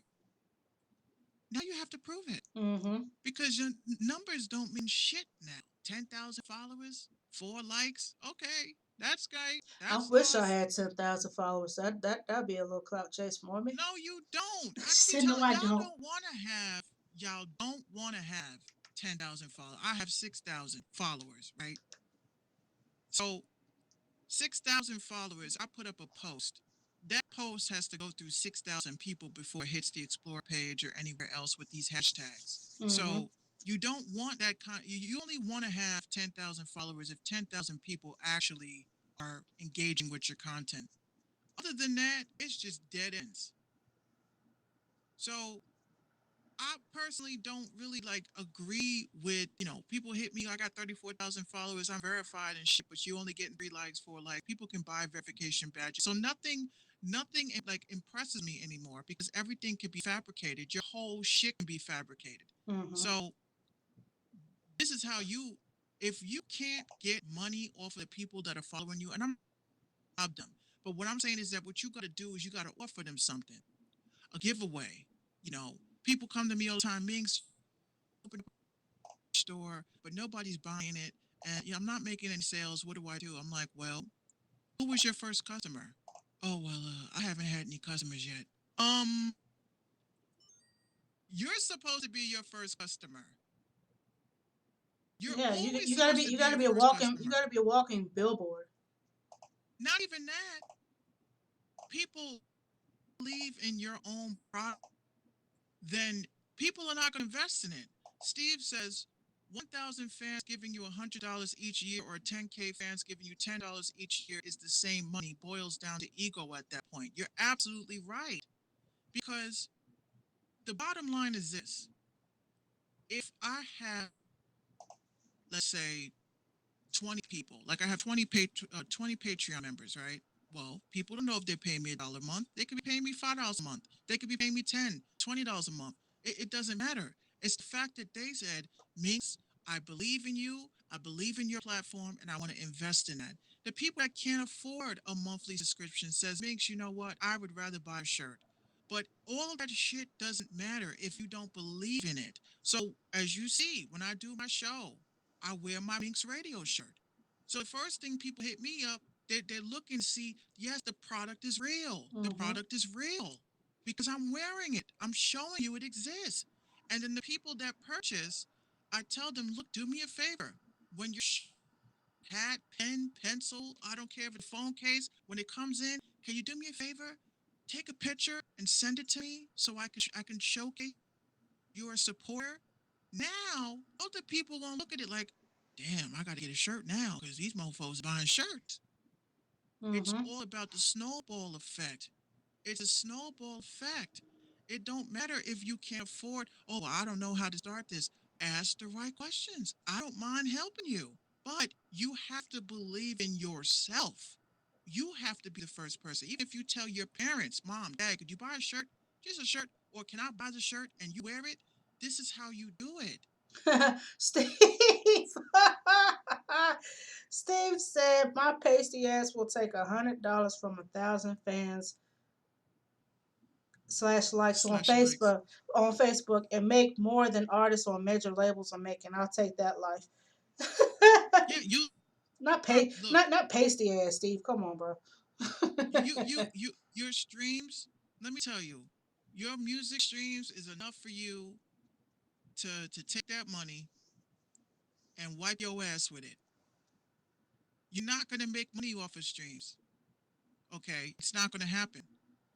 That's why these celebrities are crying. They can't do shows, they can't do meet and greets, they can't sell merch, they can't this is their bread and butter. Their streams is the last But you thing know that you what? people They can sell merch, like you said. I mean, why are you on a site like Instagram and or Twitter or whatever you're gonna do, and you're not even trying to make money? Like, say if, for instance, if give me somebody real quick who's popular, who's popular.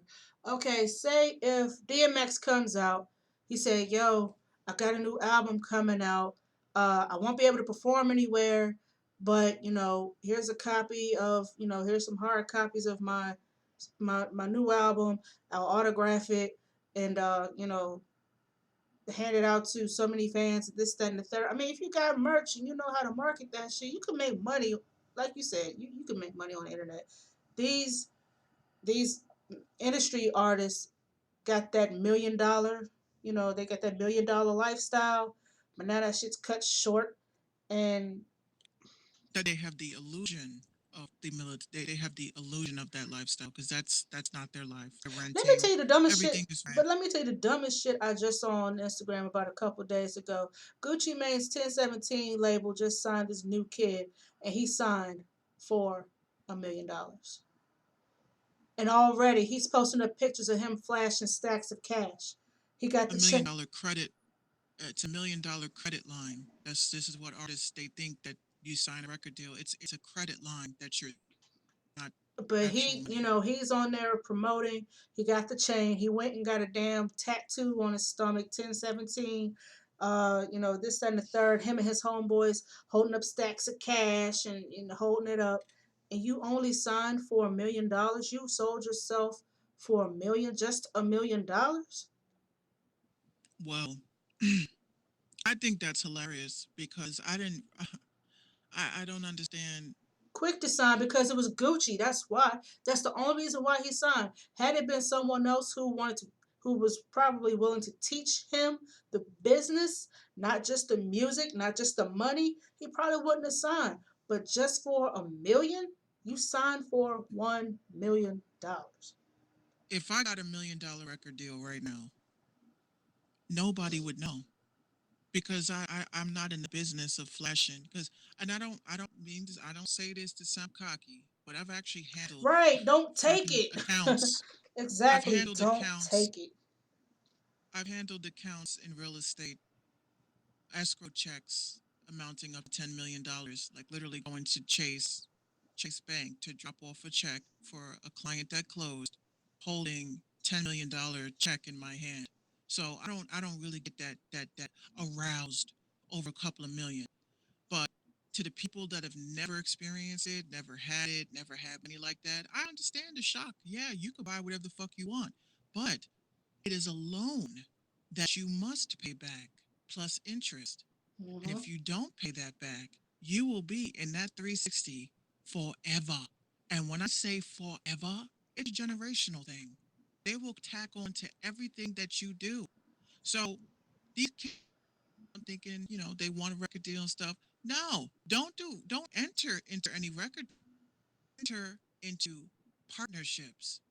Then, then you don't have that much to lose. Hmm. Yeah, I So just I'll think take a he's partnership. these kids. They I think it's the fact that once again, like I said, he's Gucci. He's a millionaire. He's got this big ass mansion. He's got all this ice on, and he's got this chick, and he's got all the glitz and glamour that they aspire to have. And as soon as Gucci said, "Well, look, you want to make money with me? Sign right here," and without looking further into that, I hope he read that contract because Meg Thee Stallion sure the He hell probably didn't didn't. read hers.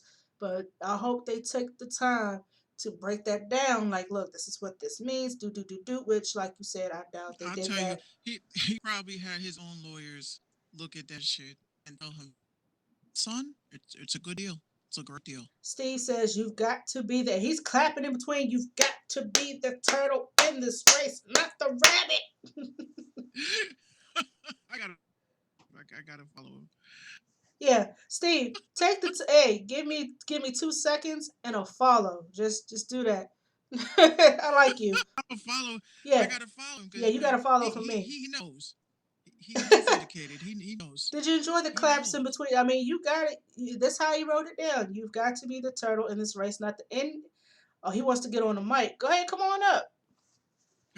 Come on. Come on up here. We got Steve Jewell on the line coming up in about 2 seconds. But yeah, this is just is what you don't. Kids, learn to read. Read. Steve Jewell, what's going on? Get me on the mic. Get me on the mic. What up? What's going on, Steve? What is going on? Welcome to the Random Talking I'm Indie just Music hanging Show, out, man. checking out all this awesome stuff going on the Station Head app tonight, man. And scrolling through, saw your guys' show, and I'm loving it. I love it. Well, thank you very much and welcome. You are a first time listener? First time. It's the first time I've ever heard you guys. Oh, well, Literally, like, wonderful. what, 30 minutes ago? That's awesome. Well, thank you so very much. Don't be a stranger. But yeah, I mean, Yeah, and thank you guys for being here. That's really important. yeah. See, we try to Oh, educate. that's so sweet. We try to edutain the kids. You know what I mean? Minx is the Hey, educator. I'm the entertainment. that's what you got to do. Yeah, but these kids will never know because they just see the shock and awe of a superstar, and they just take what's given without. Yeah, it makes me sick. Right now, just to kind of think about the current like state, Yeah. where we're at Mhm. in the music industry. So a little bit about me. The reason why I'm here and I'm staying here and listening to you guys is I'm so intrigued because I'm from completely a different side of the world than all of you guys. I am this white dude from Kentucky who plays in a southern rock band. Oh, you're not that far from me. I'm So from Virginia, bro. We brother and there you sister. go. So I mean, I'm in a completely different side of the music industry. Is Okay. basically what I'm trying to say, Yeah, yeah, yeah. and because and it's very fascinating to me because our world is still driven so much on traditional music industry, business wise. Mm-hmm. I mean, so many of my buddies who are in bands, and they're good people and they're good guys. They come from good stock with good morals, and they're out here really busting their ass trying to give it their all, are not being told how to utilize YouTube or Facebook or Instagram, or how to market themselves, or how to package themselves right. Mm-hmm. And it's just like they're wandering around in the wilderness. And um, over the past 2 or 3 years, I've got this YouTube app on my smart TV. Thank God for that. And then I've just been getting lost in different podcasts, different content, YouTube channels, and stuff like that. And it was just this. It's like such a really humbling feeling, and to see that nobody's in a competition with nobody. The internet really helps create a platform where it can be an equal playing field for all. Mm-hmm. Meaning you can be a rapper and have your own YouTube channel and garner your own audience, making your own money, living your own happy life. And I could be in a parallel universe playing rock and roll and have my own fans doing the same thing, and it's never in competition with each other. It never hurts one another.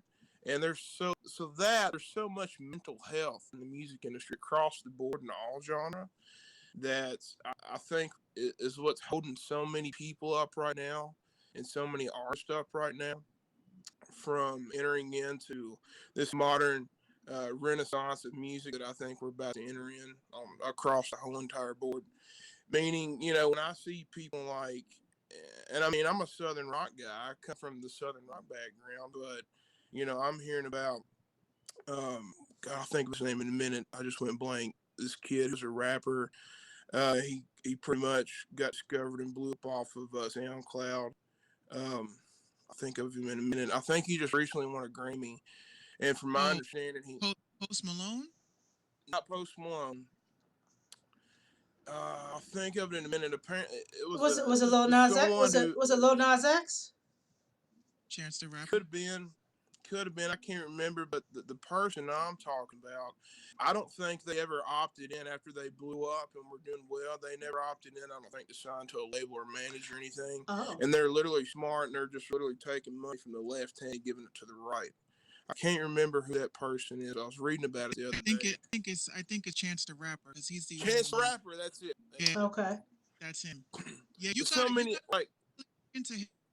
Mr. Rapper. yeah. He's a very smart guy. That's the thing. It's like how many rappers out there right now, or in whatever genre of music, doesn't know what he knows. Or I look at a band called Wolfpack. They look like white dudes that's probably in their fraternity and whatever college they go to, but just that don't matter. But they're out here and they're playing live music. It's kind of like neo throwback soul funk type stuff. They're in a band called Wolfpack. They've been together for about 7 or 8 years, from my understanding, and they just recently sold out Madison Square Garden. And Mm. they've never had a manager, and they've never been on a record label. The only thing they've had is a YouTube channel. Yeah, people will And blow this was up off blowing my YouTube. mind. I mean, they've figured out just the thing is that it boils down to this: people of all tastes and all genre. It doesn't matter if it's country, hip hop, or reggae. There's still people of all genre of music that loves music, and they want to support it and buy it and get behind it. As artists, we got to start accepting and figuring out, the day and age that we live in now, and just figure out a way to make it relevant for them. I tell my friends all the time in bands, I'm like, guys, stop shaming people into buying your band's CD when they don't even make vehicles, cars now with CD players in them. They really don't. It's all like Sirius XM type stuff, Or aux and cords. if you put your album out on a vinyl and you're wanting to sell that thinking that somebody's going to buy that solely just to listen to it, you could be missing out on a completely different reason why someone else may buy your music. If you see me and you come into my office for the first time and I've got, a poster of Aerosmith on stage with Run DMC when they collabed on Walk This Way together, or if I've got a Run DMC shirt on and you walk in my office and you meet me for the first time and shake my, you see me for the first time, that may give you the impression that I may be a pretty cool guy without me ever having to say, "Hey, my name is Steve. I'm a pretty cool guy." Because as artists, what we're doing with our music is we're not really solving any kind of real world problems.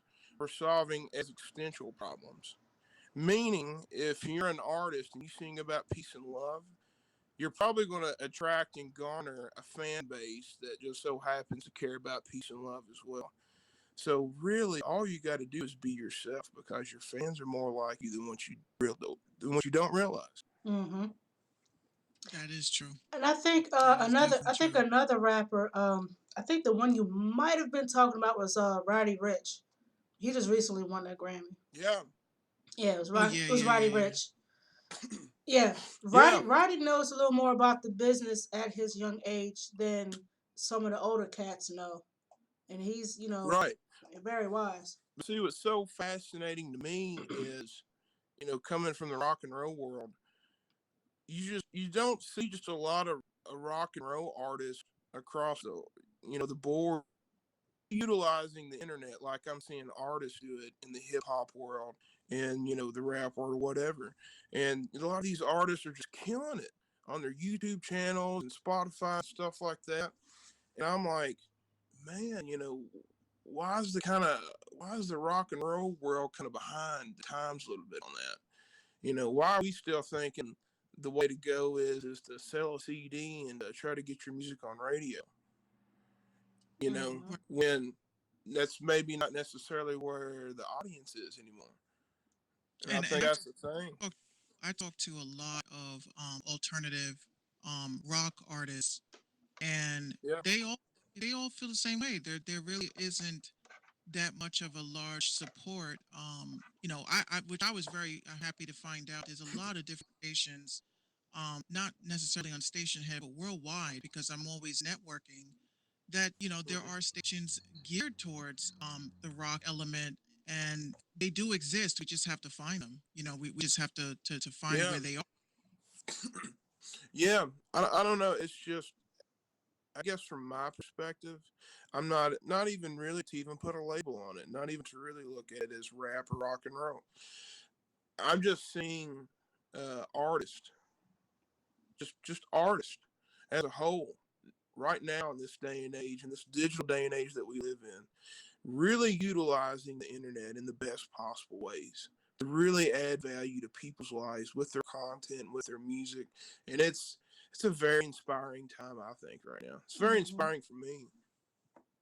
Very much so. I mean, Absolutely. and especially with this whole thing that's going on. I mean, what more could you be doing than working on your music, honing your craft? I mean, if Yeah, you want to take it as serious as you tell people that you're taking it serious, I mean, your next right, album, your next song should really prove that because you're gonna have more than enough time to work on it. That's for sure. right. And so many Yeah, it's collab. just Yeah, there's a lot of yeah, people looking to collaborate and work together, and Exactly. it's not going to be on Instagram. I'll tell you that much. But yeah. Cause Twitter now, is an amazing cause, Twitter is an amazing source for that. I'm a big See, Twitter. I don't understand that. I see that's another thing. Like my audience and where a lot of our fans are at, and a lot of our friends are at, it's on Facebook, Instagram, and YouTube. hmm I just don't. A lot of our fans don't seem to really mess with Twitter, but see, obviously, I know Twitter's relevant. I've just not really, honestly, found a way to utilize it for me and my fan base. So that's why I'm definitely here because you guys maybe kind of use a different set of platforms and utilize it in a completely different way that could give other artists, you know, different perspective to that could definitely help them. So I'm trying to get help. That's why I'm hanging out tonight. you've come to the well, right place. well, Absolutely. I will definitely say, I have on Twitter a very large network of artists and all different genres, especially alternative and hip hop and Yeah. pop. And we all work together, especially as far as Right. playlist curators. I know a lot of playlist curators, and I have clients that are in rock and metal, and I'm privy to all of that. And Right. we just have to stop using the services that are not really getting us the correct engagement. And definitely, I Right. would say, Facebook would be like the first because those are your that's your warm market. Those are the people we know. And Right. then you create your Facebook page. So then when you have your Facebook page, that means that you're more of a business now. So now you're going to go over to the Mhm. Instagram realm. It's a process, Yeah. and it definitely is a long process. I've studied this. I actually have a podcast where I educate artists on marketing and promotion in my own weird and Wow. sassy On, way. on Twitter, Everywhere. My I'd love to podcast check that out. Cause see, and I handle a lot of digital marketing and publicity um, for us and a lot of other artists and stuff that I work with. It's basically our friends that nobody else cares about. No one's helping, and mm, that's pretty much where I'm at. But and I know a lot of our audience, they're on mainly those three platforms: YouTube, Facebook, and Instagram, which is mhm, fun. But so that's the thing. Like when I mentioned Twitter, like I literally am still trying to really kind of comprehend and learn how to really properly use Twitter. I was just thinking the other day, and it kind of hit me. I was like, you know what? Maybe because you're limited to so much copy you can write in a tweet, and I was like, well, maybe the idea is you got to approach when you write out a tweet like you're writing a headline. well, I find that Twitter, That maybe trick. I, pe- I don't know. I find that people, fans of mine, just Hmm. because I was just tweeting just average things, you know, Right. just random thoughts and rants about the business and Hmm. other people that agree, and then we just, people get into these large debates and conversations, and then I bring those debates to my show. And then we notice that people begin networking in the comments and growing together in the comments. Hmm. So it is a learning curve. I've had Twitter for 10 years, but I will definitely say it is, if you want real time engagement and growth, definitely Twitter is an amazing source for that because there's Really, a that's lot of awesome. network on there. You should definitely check it out. I would check it out, and I wouldn't go Yeah. crazy. I wouldn't go crazy worrying about that. Oh yeah, Now absolutely. now is the time you want to lean more towards the people that understand different apps and how they work and how they can help you grow. And you'll see like a big change in that. You definitely will. Absolutely. I mean, I kind of what I'm doing, kind of like one of my personal goals and ambitions right now. I guess just kind of where I'm at is, I really want to help people. I really want to help people in my world because again, no one's really cares about them. Nobody's really helping them, and you know yeah, I would have a hard time right now just trying to text some of my buddies saying, "Hey, check out the Station Head app," because there's just so much of a close mindedness that's just been instilled there. But Mm, so I'm trying to do my part to educate, people over here, our side of the pond where we're hanging out at, and then at the same time, I'm trying to get out and I'm trying to explore and get different perspectives, get different information on this or on that, and you got to have a sense of humility to yourself. I'm on your show right now. I I kind of got a good idea, pretty much of what kind of show you got. I don't really fully know who your audience is, so I have no idea who's hearing me right now, and I don't really give a shit because I don't, And I that's our don't. You got to have a audience. sense of And, humility and to those are yourself. that's our audience in a nutshell. We just come Yeah, together, we I'm educate I'm and here to talk and get a different perspective on things to see yeah. maybe if something here could help me. And so, kind of my point is I'm hoping that artists all across the board right now are really. I know it kind of sucks because trust me, we had a 2 month tour coming up, and we played one show in Knoxville, Tennessee, and the whole tour got canceled because of coronavirus stuff. And the day after I got home, I just got a couple $1,000s of merchandise that I ordered to sell on our tour, like hats and T-shirts and all that. And now I'm stuck with all this merch trying to figure out how to sell it. But it's cool, and it'll work itself out.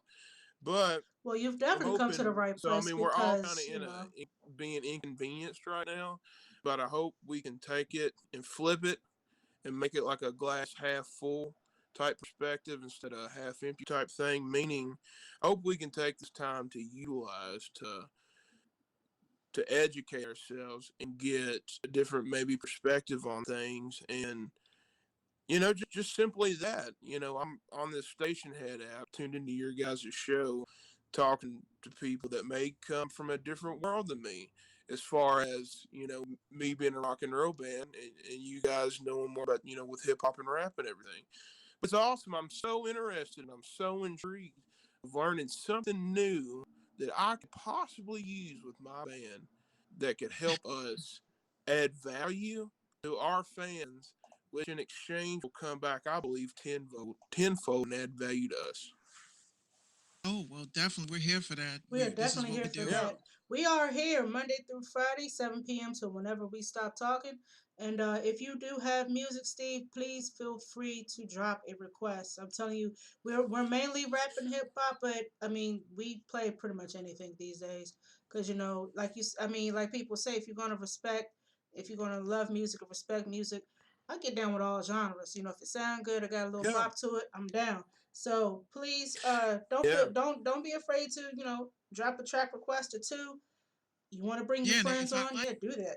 if if I like it, I have I'm a playlist curator, so I have a rock and alternative playlist. Um, I can definitely, if I like it, I'm gonna add it to it, and I will promote it. This is what I do. I believe in what I do, and absolutely. we are here to help, and we are here to educate and have fun while we're doing it as well. Hmm. Hey man, that's such a beautiful thing. That's truly, I don't know why we have to look so far into it so much when truly just the answer, I think, my opinion, I guess I should say, the true change is education.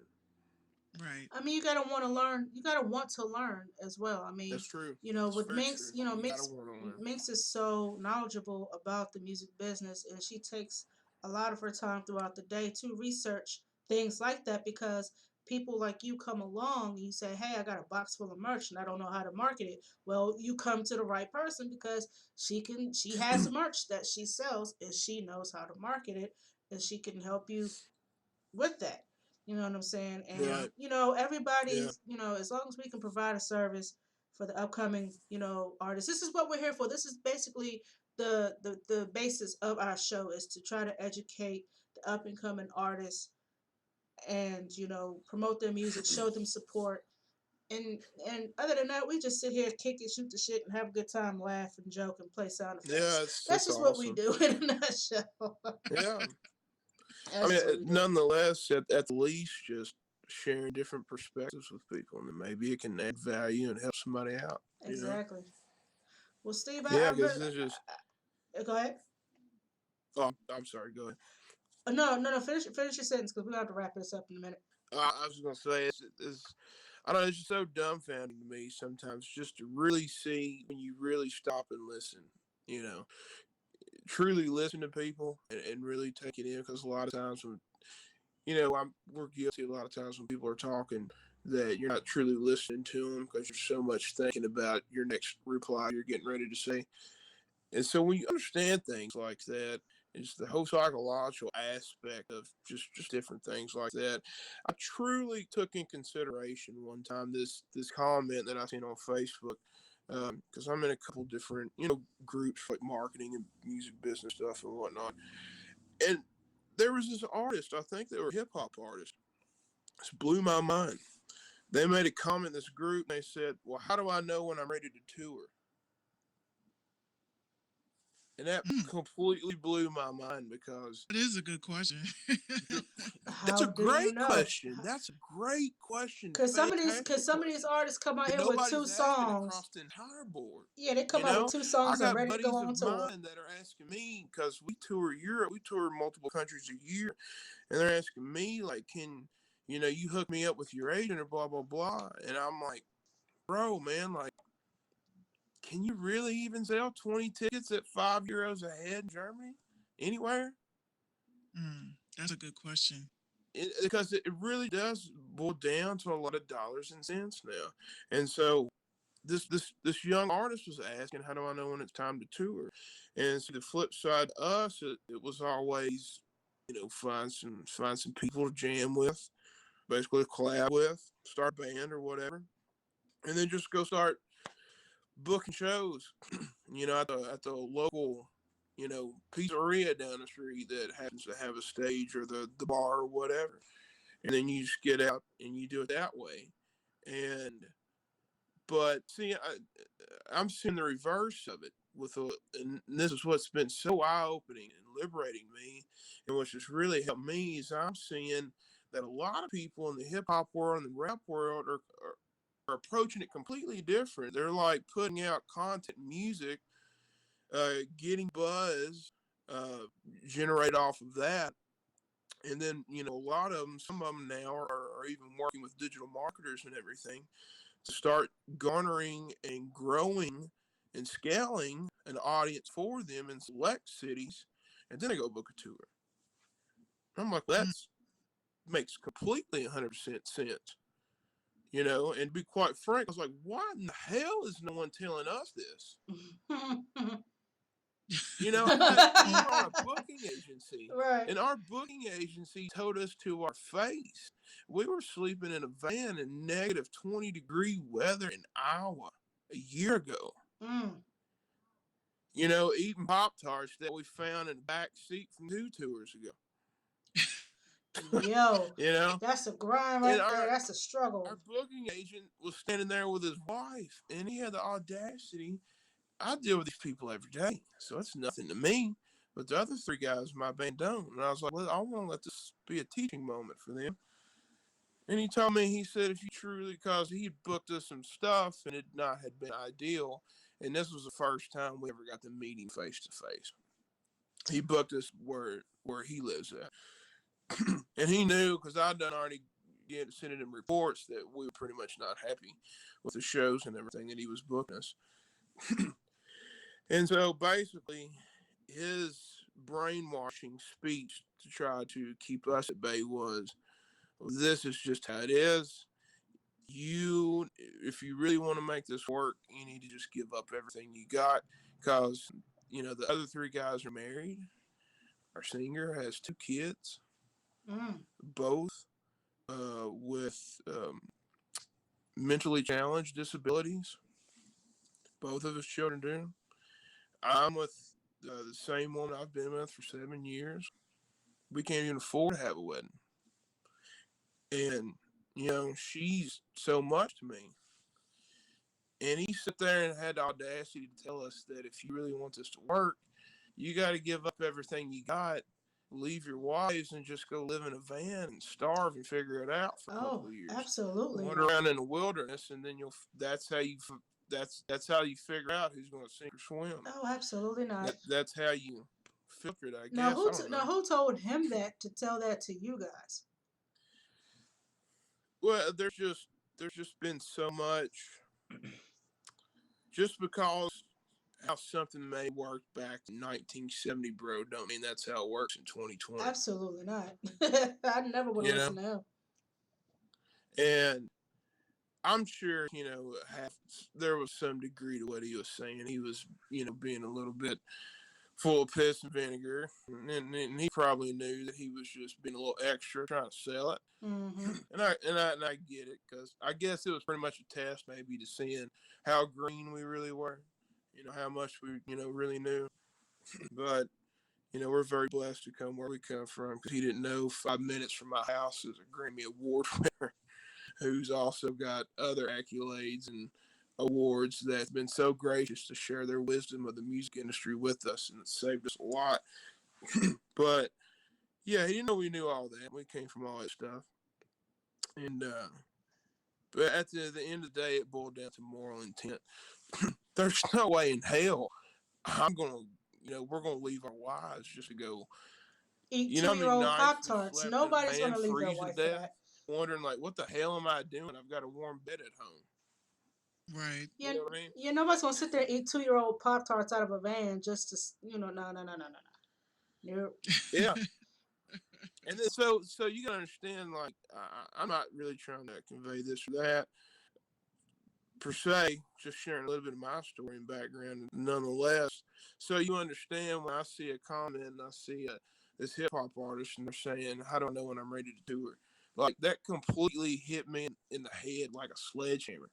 I was like, because I mean they seem to be somewhat already established, but they just weren't really touring a lot. Their main focus was creating content and learning marketing and learning branding Hmm. and how to utilize social media.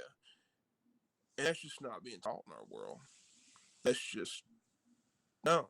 That's Yeah, just really isn't this taught is in our the world. figure it out yourself age right here, because we are in a Oh, technology age, 100%, 100%. and they want you to go on Instagram. I mean, go on the internet and just YouTube and Google your life away. And fortunately, we do have Yeah, people like Minx and others who really sit there and really dig into, like, breaking down analytics, what that means, how to audit this, how to do that. absolutely.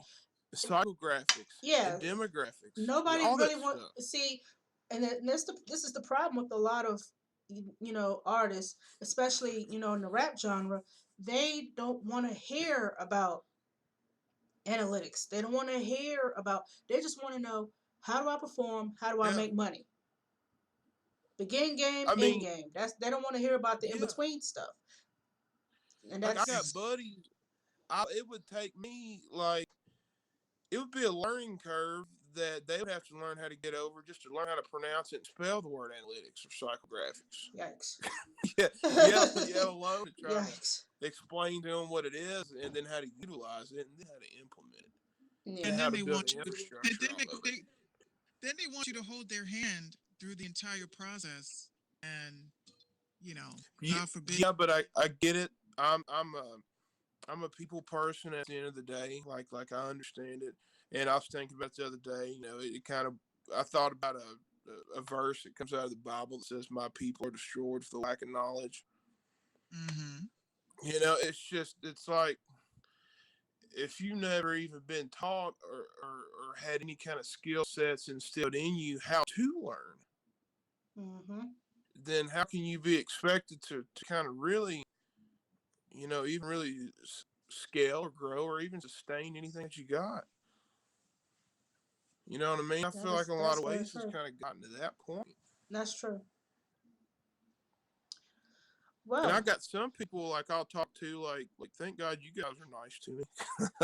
of I'm sure course. there's some people I could talk to and be like, who's this guy? Like, we've been knowing about this for a long time. He just now figured this out like, whenever. But yeah, I mean there's just people learning every day. That's the amazing thing. And the fact that you're willing to learn and take your group, to a new level, that's if the fact that you're willing to learn makes what Minx does. Because I really don't know a whole lot about the business. I really don't. But she is more detailed than I am. It makes her job worthwhile, because Exactly. it's people like you that are willing to learn the nitty gritty, the bits and pieces, the gristle and grit of the music business. Whereas somebody who's between the ages of 18 and Yeah, 23, all they want to know is, yo, how much do I sign for? And how do I want crowds like Travis Scott. I want to perform like Travis Scott and dive off the yeah. stage, but you don't know the first thing about the business. See, that's wow. See, that's another thing. Like I heard one of you guys said this earlier. I was like, all right, I'm probably going to jump on the mic after this. Did y'all say that y'all knew an artist that signed with so and so for an advance of $1 million, and they were like, I don't know, bro, it's kind of low. Yeah, I don't know if you. Yeah. I was reporting that it was on Instagram. It was this young kid who was signed to Gucci Mane's 1017 music label, and he only signed for $1 million. Is that well? I wouldn't say would you consider that a major label. I mean, it's a different world. Basically, what I'm saying is it blows my mind because um, I'll tell you how much our Vance was first record label we ever signed to, just for one album cycle. It was No, $2,000, sheesh. and then I'm hearing that people are getting $1 million. I'm like, damn, what am I doing wrong? So we all wonder, what are we doing wrong? What Excuse me. what Yeah, has that's the thing. weird? Right. But Oh you shoot, know, But I that's could. the thing. It's not even really that. What am I doing wrong? It's more or less now. I look at it and I get it. It's more or less now for me. Like, what can I learn? yeah. What can I do better? What can I do to help? That's a good way of looking at it. 100%. And you're I positive think I should. about it. Well, I'm not going to be a narcissist and say that's the only way to look at it, but I think that's a good option or a good way to consider to look at it. It's been healthier for me. I'll say that. Right. Well, we're gonna Uh-oh. yeah, we're gonna wrap this up. We're gonna put a pin in that for Sorry to tonight. take over, guys. I was Oh just no, no, hanging no, no, out. no, no. We like No, we like when when new listeners come up and thank you for giving us a little background about yourself because it was like who's this guy with the long I was looking at your program your profile picture. It's like yeah he got some long hair. Who's this long-haired hippie holding a guitar?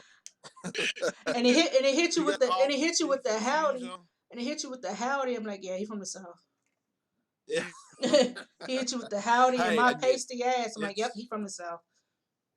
it's crazy. I mean, Kentucky's such a weird state. Miley Cyrus's dad is from Kentucky. Yeah, I've Chris actually been Staples is there. It's from real Kentucky. nice. It's nice out there. I love it. Yeah, I mean George Clooney's from Kentucky. Hunter S. Thompson, and even our boys Nappy Roots Of from Bowling Green, course. Kentucky. I just what? played on Big V, one of Big V singles a year ago. Yeah, That was really awesome. Hunter's from Louisville, isn't he?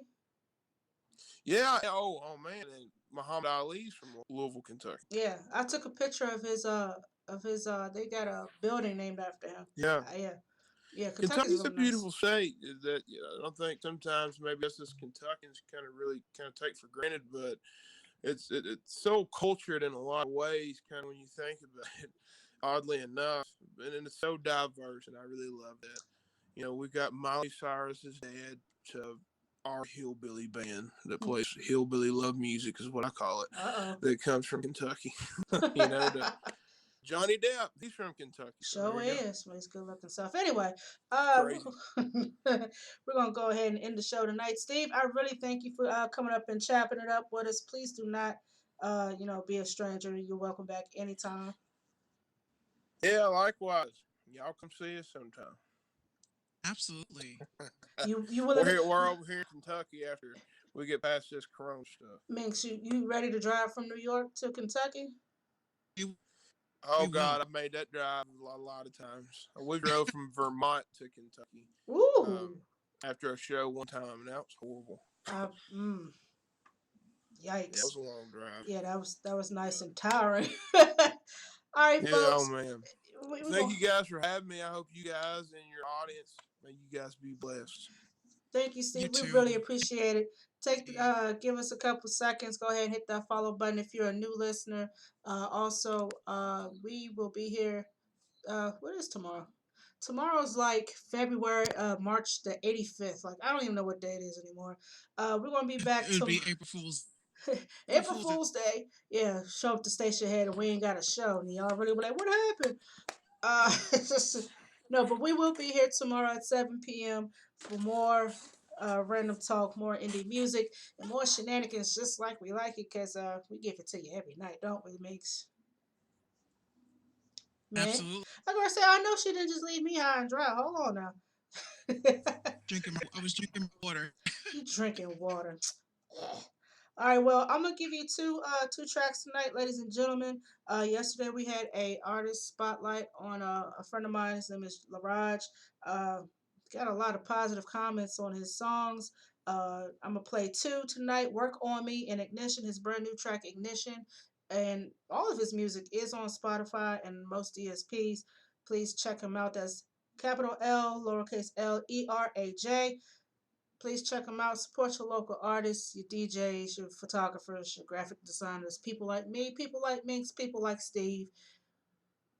Just to support us all. We all need to support Yes. each other in this time. Uh, please keep in touch with your grandmas, your grandpas, your moms, aunts, uncles, cousins. Make sure everybody's okay. And don't let your state catch you out after 8 o'clock because you will get locked up. Exactly. Especially here in Virginia. So Good night, everybody. We'll see you guys tomorrow. Tomorrow. Or not. Mm-hmm. And Yeah. yeah, No, yeah, tomorrow. We gonna be here. All right, y'all. We out of here. Good night. good night.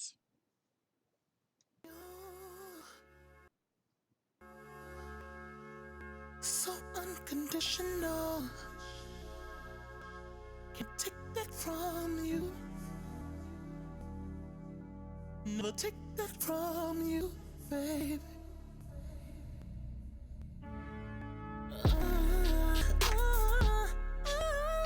Can't think enough for what you do.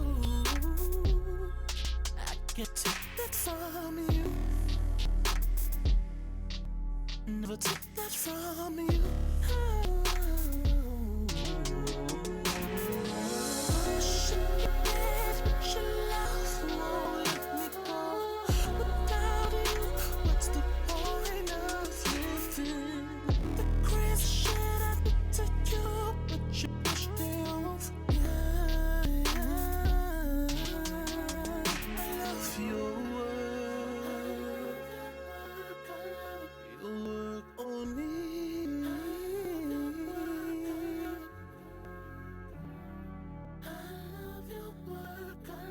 Can't you see?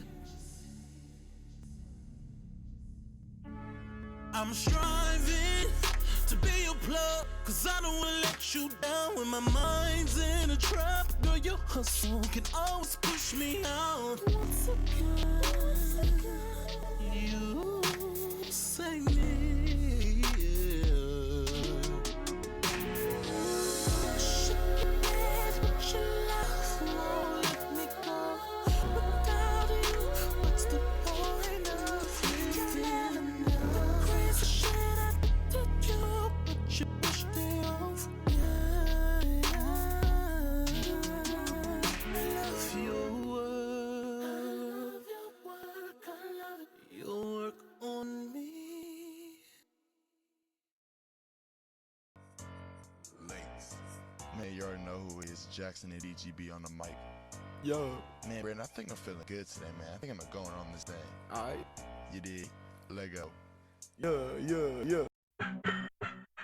Anything I have you on for the moment. So tell me what you want, and yeah, I'll hand it over. She wants all of the things I treasure, yeah. I'm under her spell, and I love it. Don't know why I love it. Love the way she whines. I'm out of my mind. Everything I like, goodbye. She wants my attention, affection, time, respecting. My freakiness, no tension. My shoes, my pants, my shirt, because she knows what it's worth. My crib, a bag for spending.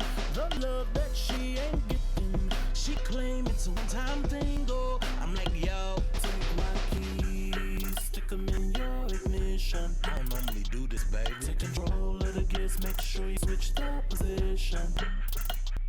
Press a pedal, light a heart. There's on tonight, there's no tomorrow. So do that.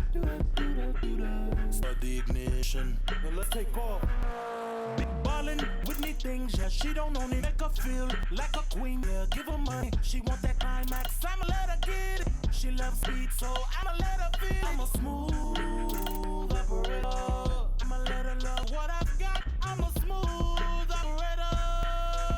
She wants my attention, affection, time, reception. My freakiness, no tension. My shoes, my pants, my shirt, because she knows what it's worth. My crib, a bag for spending. The love that she ain't getting. She claim it's a one-time thing. I got to let you know. Keys, stick 'em in your ignition. Put 'em in ignition, babe. Take control of the gears, make sure you switch the position. Oh, girl, I love the way you drive me crazy. With a pedal, light a heart. There's only tonight, there's no tomorrow. Do that. So do that.